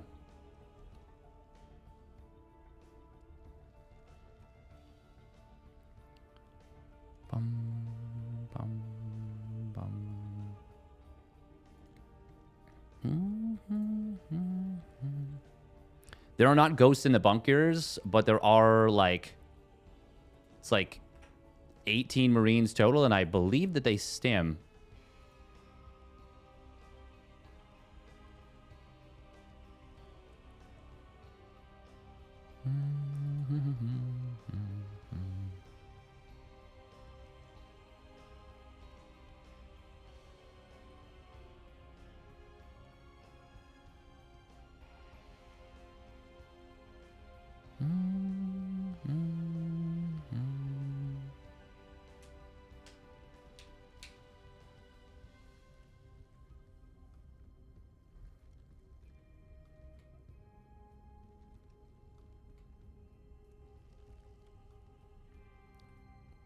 Bum bum bum bum bum bum bum bum da da da da da da. Oh my god. Specials Protoss.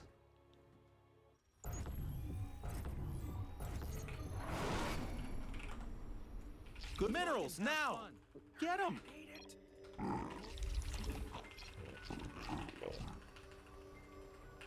Not enough minerals. It's so funny that he asks, do you want to suffer? Minerals now. Get them.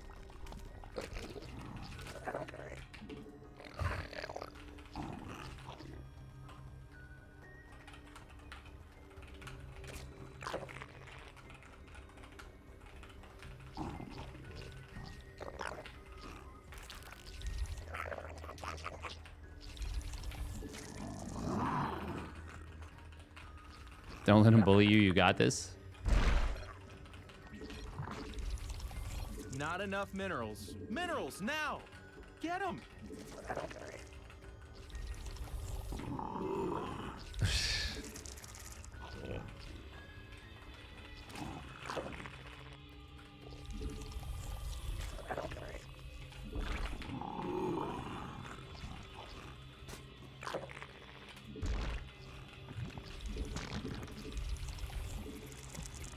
Not enough minerals.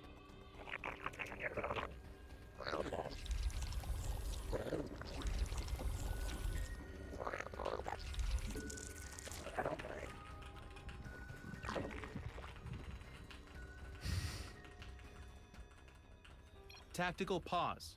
Probably.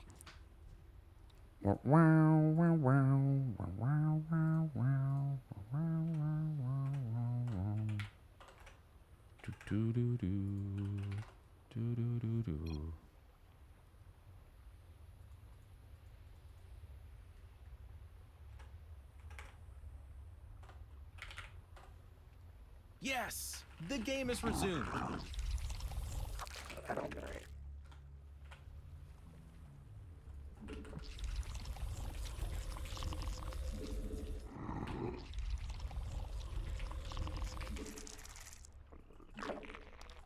Hopefully that doesn't mean he's gonna try and play like Sky Toss. Feel like there's a decent chance. Minerals now. Get them.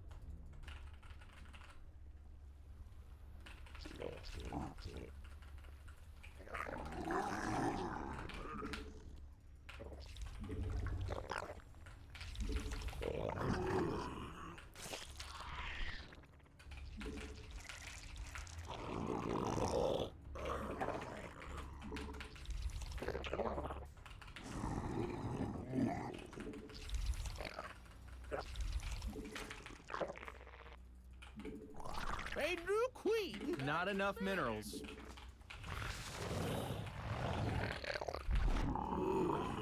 All right, double chrono.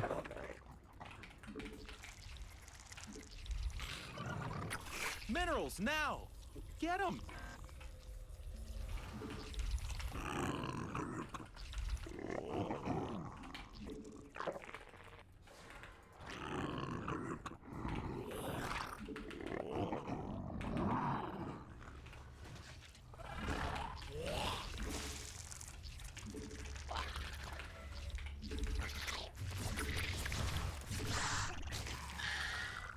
Our army be scrapping.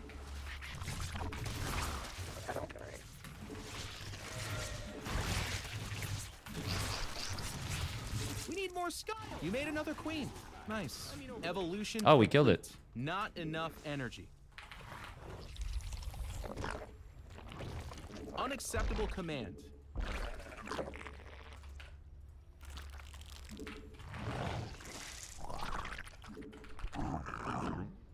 A new queen has emerged. We must place that on free.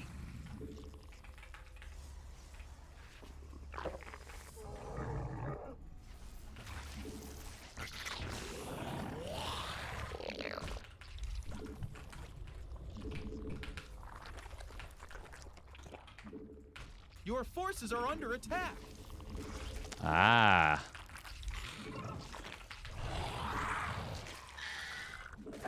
You're gonna need a tad bit more energy.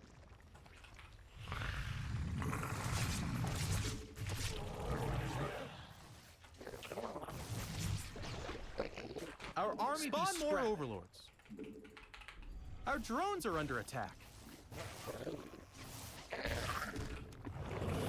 Your forces are under attack.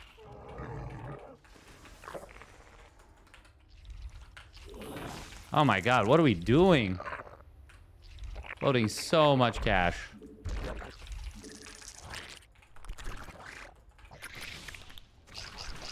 Oh.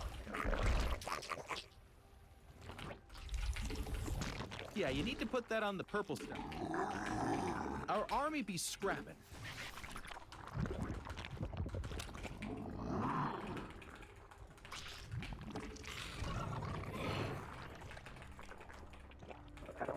Probes transferring. Energy recharge on the Oracle. It can't do that. Wait, how come? Your forces are under attack. That's funny.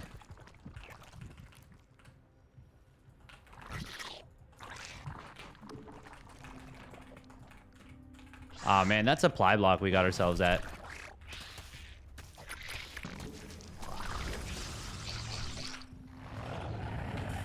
Our army be scrapping. Okay.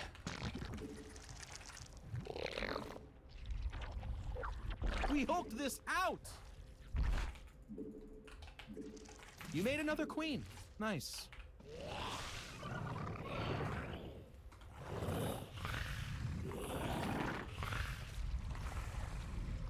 Unacceptable command. Yeah, you need to put that on the purple stuff. God, my macro is so bad. Unacceptable command. A creep tumor is under attack.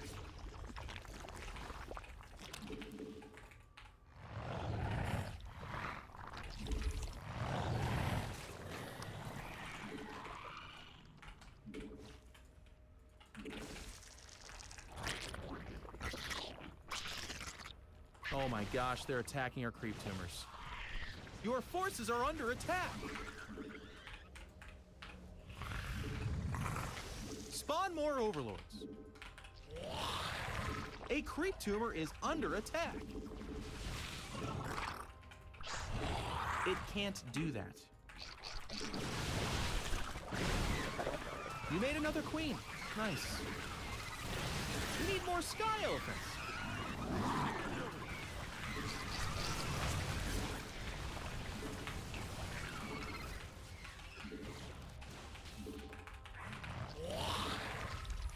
We evolved. Stuff got better.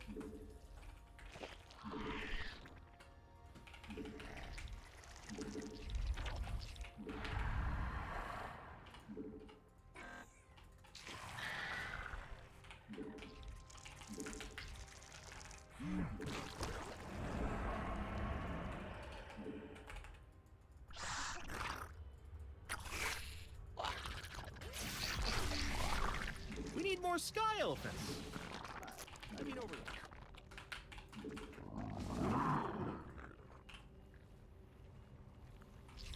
Mineral field depleted.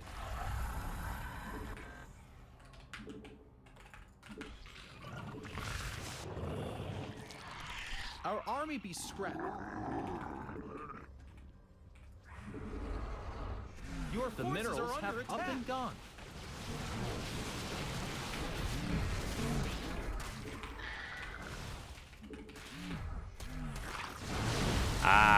Okay.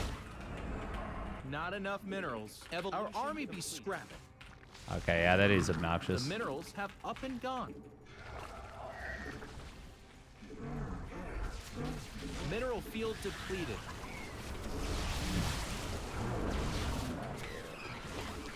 Minerals now! Oh my god. Once this wears off, though, I think we can fight.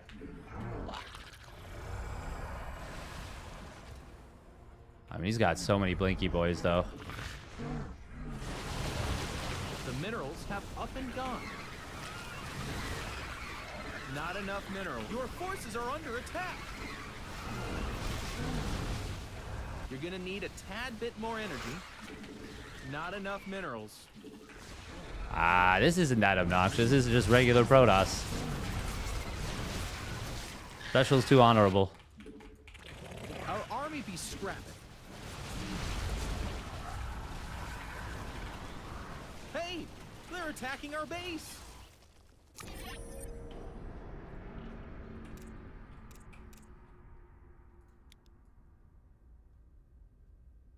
Oh, man, that supply block at 50 was terrible.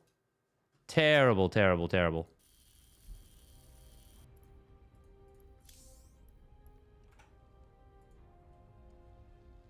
Call him a noob for picking Protoss.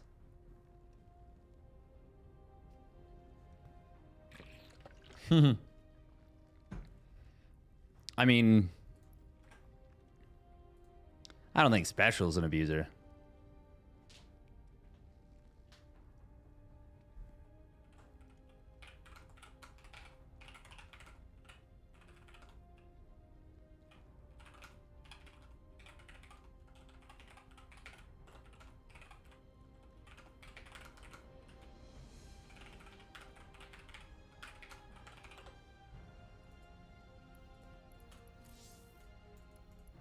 We're going to pop over to EU, I think.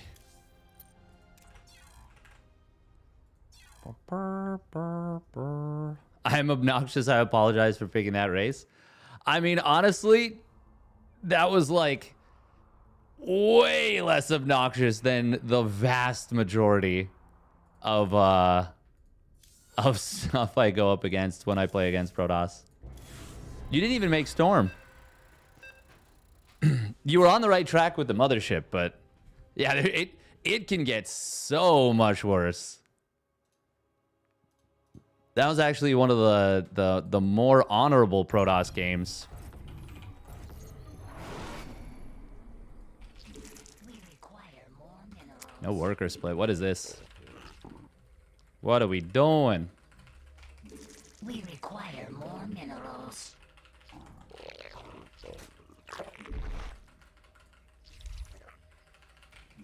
We require more minerals.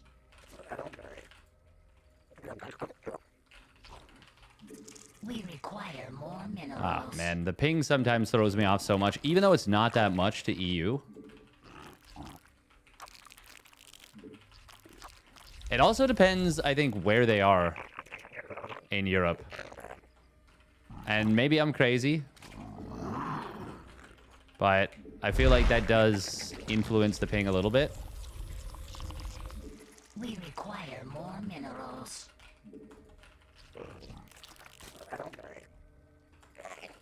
Yeah, honestly, I'm like so used to just how obnoxious the mothership is that I'm just like, okay.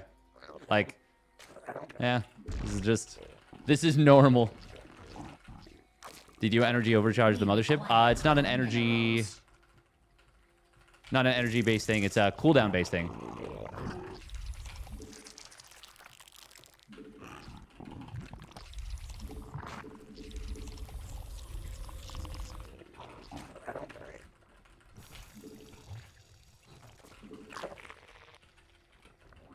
But that would have been pretty funny. Oh, scout on second overlord. Okay. No 12 pool.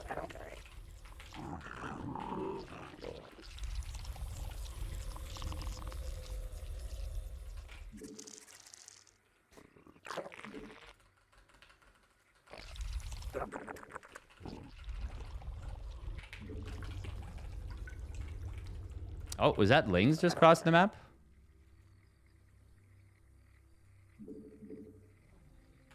Huh. Is this a 16? No, this wasn't a 16 pull, was it? Was it? Yeah, it was.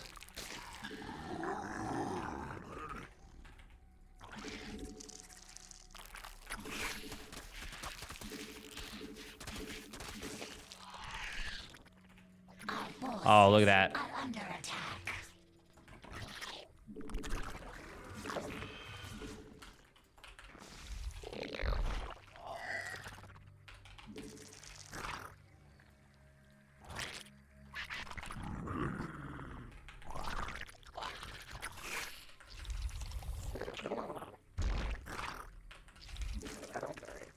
That is a little greedy putting that at the front.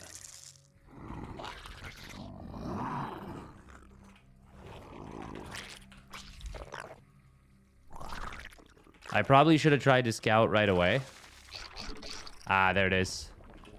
Our forces are under attack.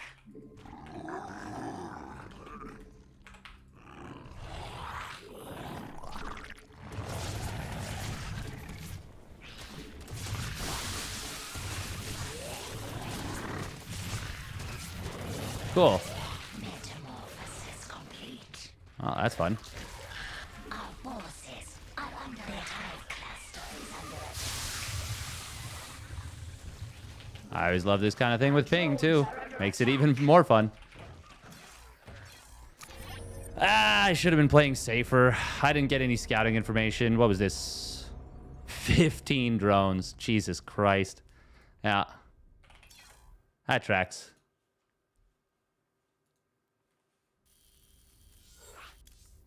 Was this a... Yeah, this was even a gas pool, so this wasn't even a straight up pool. I should have just... I should have built the Baneley nest behind the mineral line, like I was originally going to do.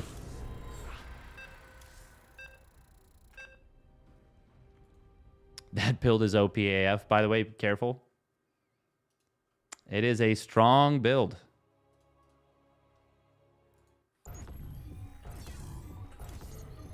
Wait.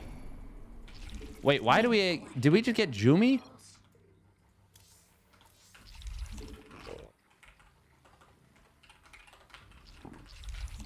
We require more minerals. We require more We got Jumi Zerg. That's funny. His Zerg is actually very good. We require more minerals. His Zerg should be way too high MMR for me to be even playing it, though. I didn't see what it was.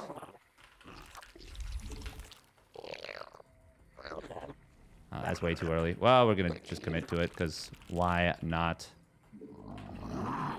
I don't like playing CVZ on Europe, because, like, Require more minerals. it's just so all-in-y. Minerals. We require more minerals.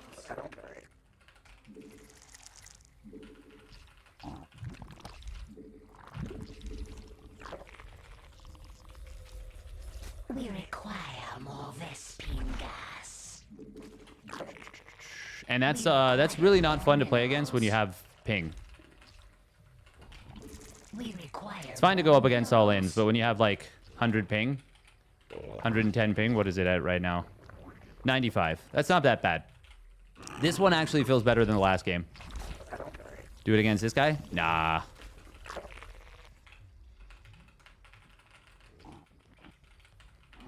I have some builds, but that is not one of them. But I have a build that's very similar, but it's just a Speedling Flood.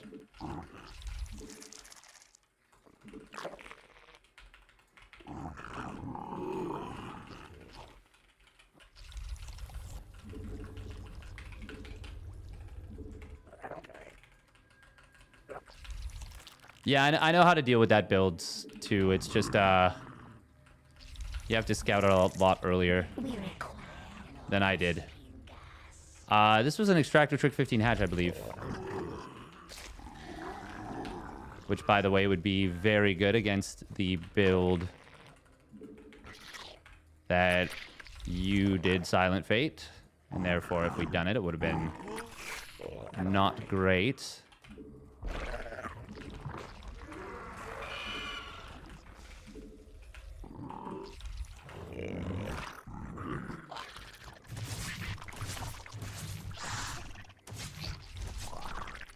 You just want to see if he's gasless or not. Oh, wow. Is that a fake layer? Okay, we got something for this.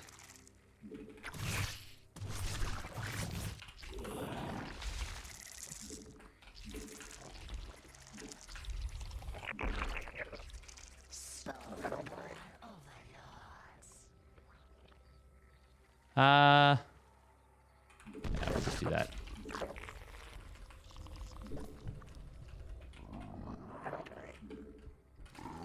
Metamorphosis complete. Not enough energy.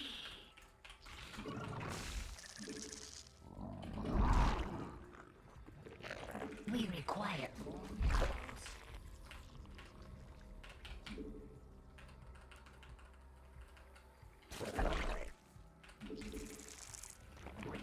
Our forces are under attack.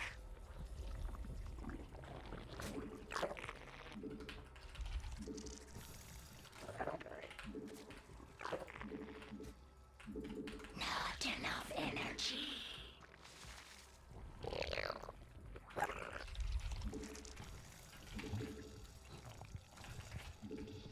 We require more minerals.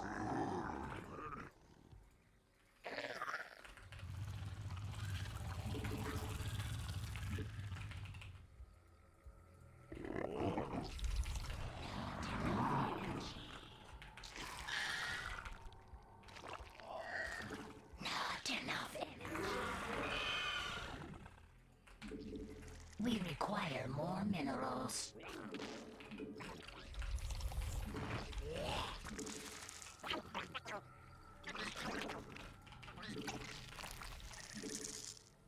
Our forces are under attack.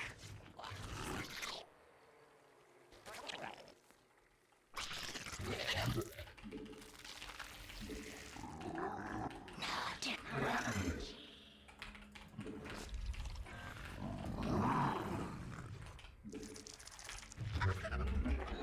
We require mutation complete.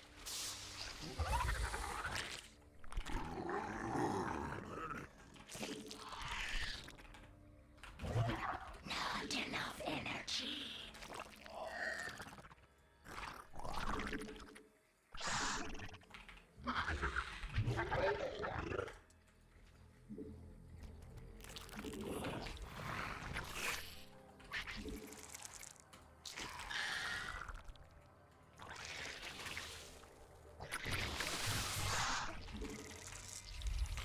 Does he have a changeling somewhere? No. I don't believe so. Not enough energy. Not enough energy.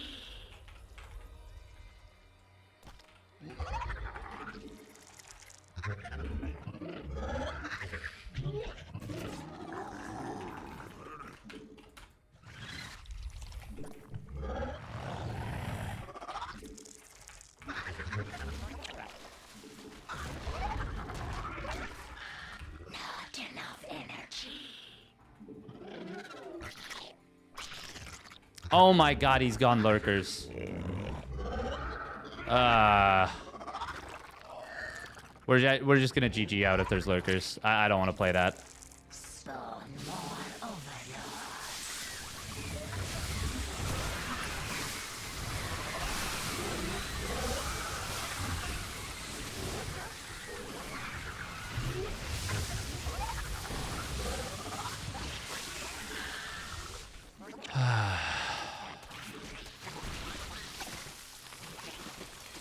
Yeah, fuck that. Absolutely fuck that. No goddamn way do I want to play that. Fuck that.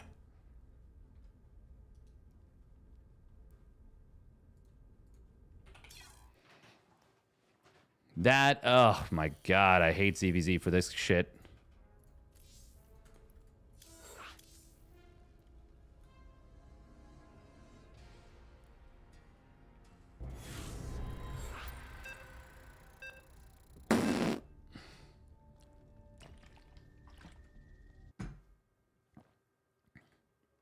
We're getting him again. We require more minerals.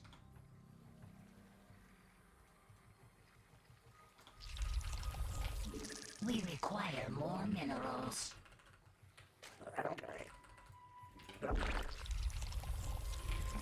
We require more minerals. We require more minerals.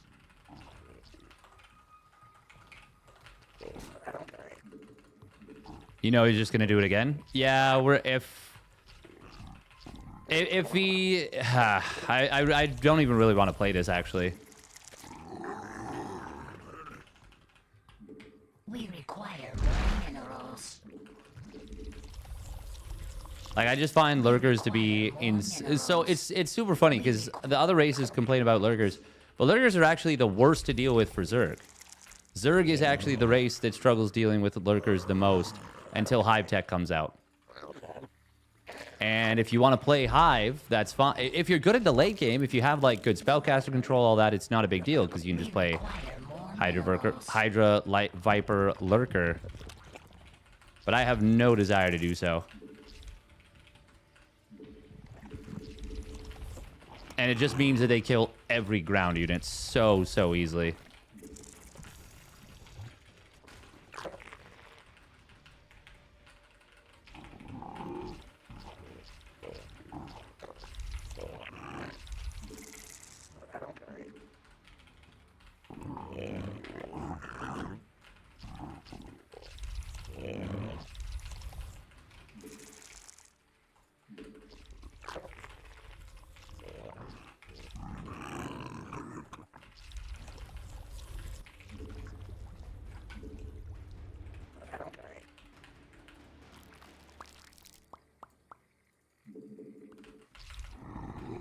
He's going extractor trick 15 hatch again. We require more Vespine gas.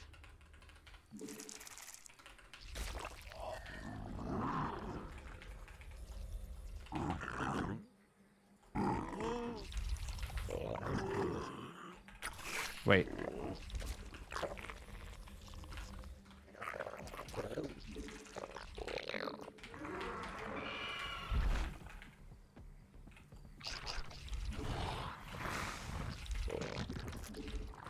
Our forces are under attack. Ling speed? Okay, he's going ling speed this time. Our forces are under attack.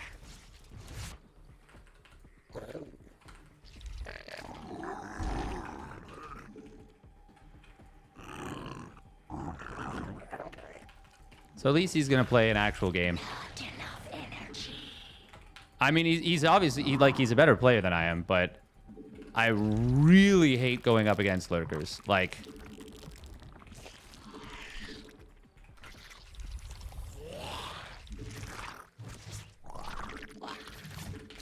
Metamorphosis complete.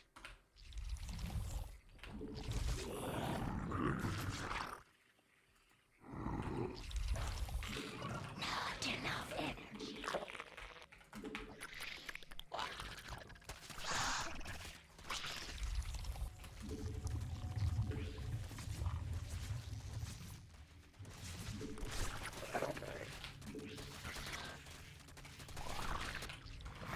Our forces are under attack. huh?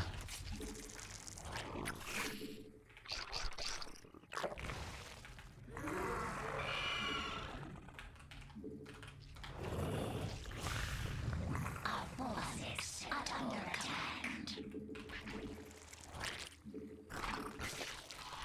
The hive cluster is under attack.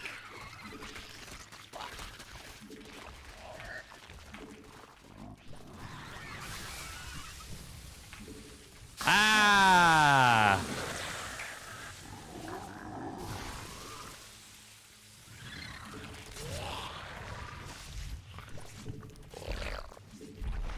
The hive cluster is under attack. Terrible stuff from us. Forces are under attack. Ah.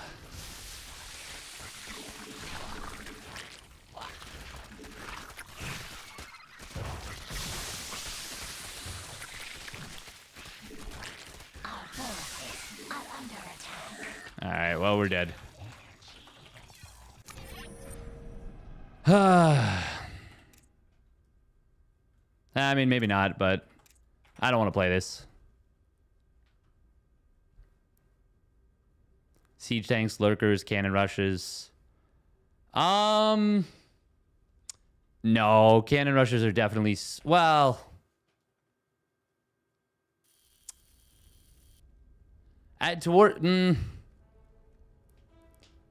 So if... For getting them up... It's more difficult for Protoss, but for shutting them down if they get up, it's far more difficult for Zerg. Yeah. No, I think it's still easier to deal with cannon rushes Protoss than Zerg. And that might be bias. I mean, Terran definitely has it the easiest of all for sure. Want to go for an SE1 EVO? I might be done for now.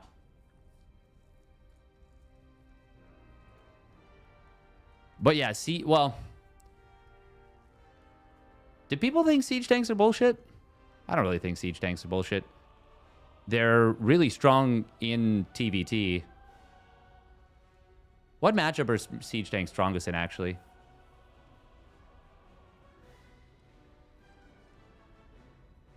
Probably...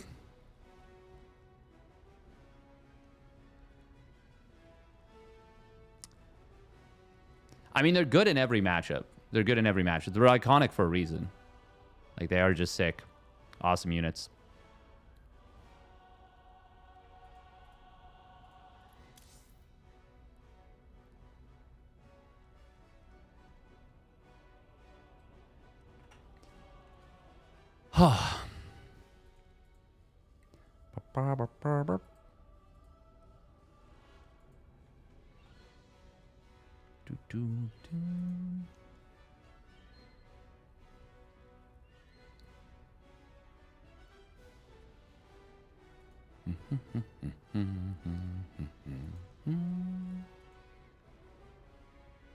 If you don't want to play against them, why can't you do Lingbane Muta? They'll just go Mass Spore. Mass Spore, and they'll just turtle. I've tried that. You can't. If someone is determined to lurker turtle, you cannot stop them. That's what makes it really obnoxious. You have to... Yeah, you just have to beat them.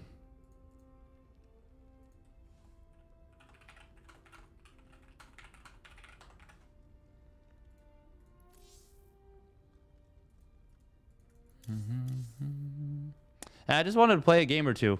A fun game or two, but no such luck. No fun games here.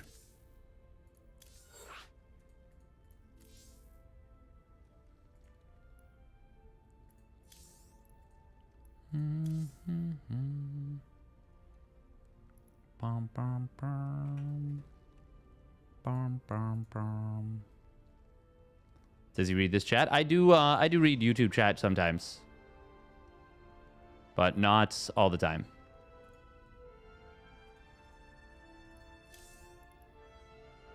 Yeah, no, we're gonna call it. I'm way too tired. I'm way too tired.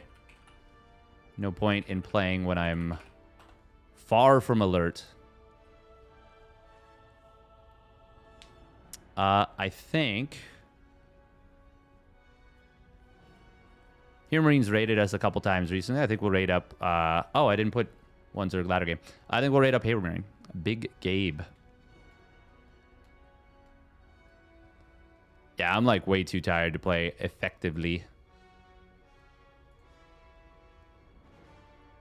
All right, stay safe, everybody. Have yourselves a good rest of your day. And I'll be back tomorrow. Small chance we'll do a late night stream. Late-ish night stream. But, yeah, not likely. Not likely. All right, bye-bye. Stay safe. And have a lovely rest of your day.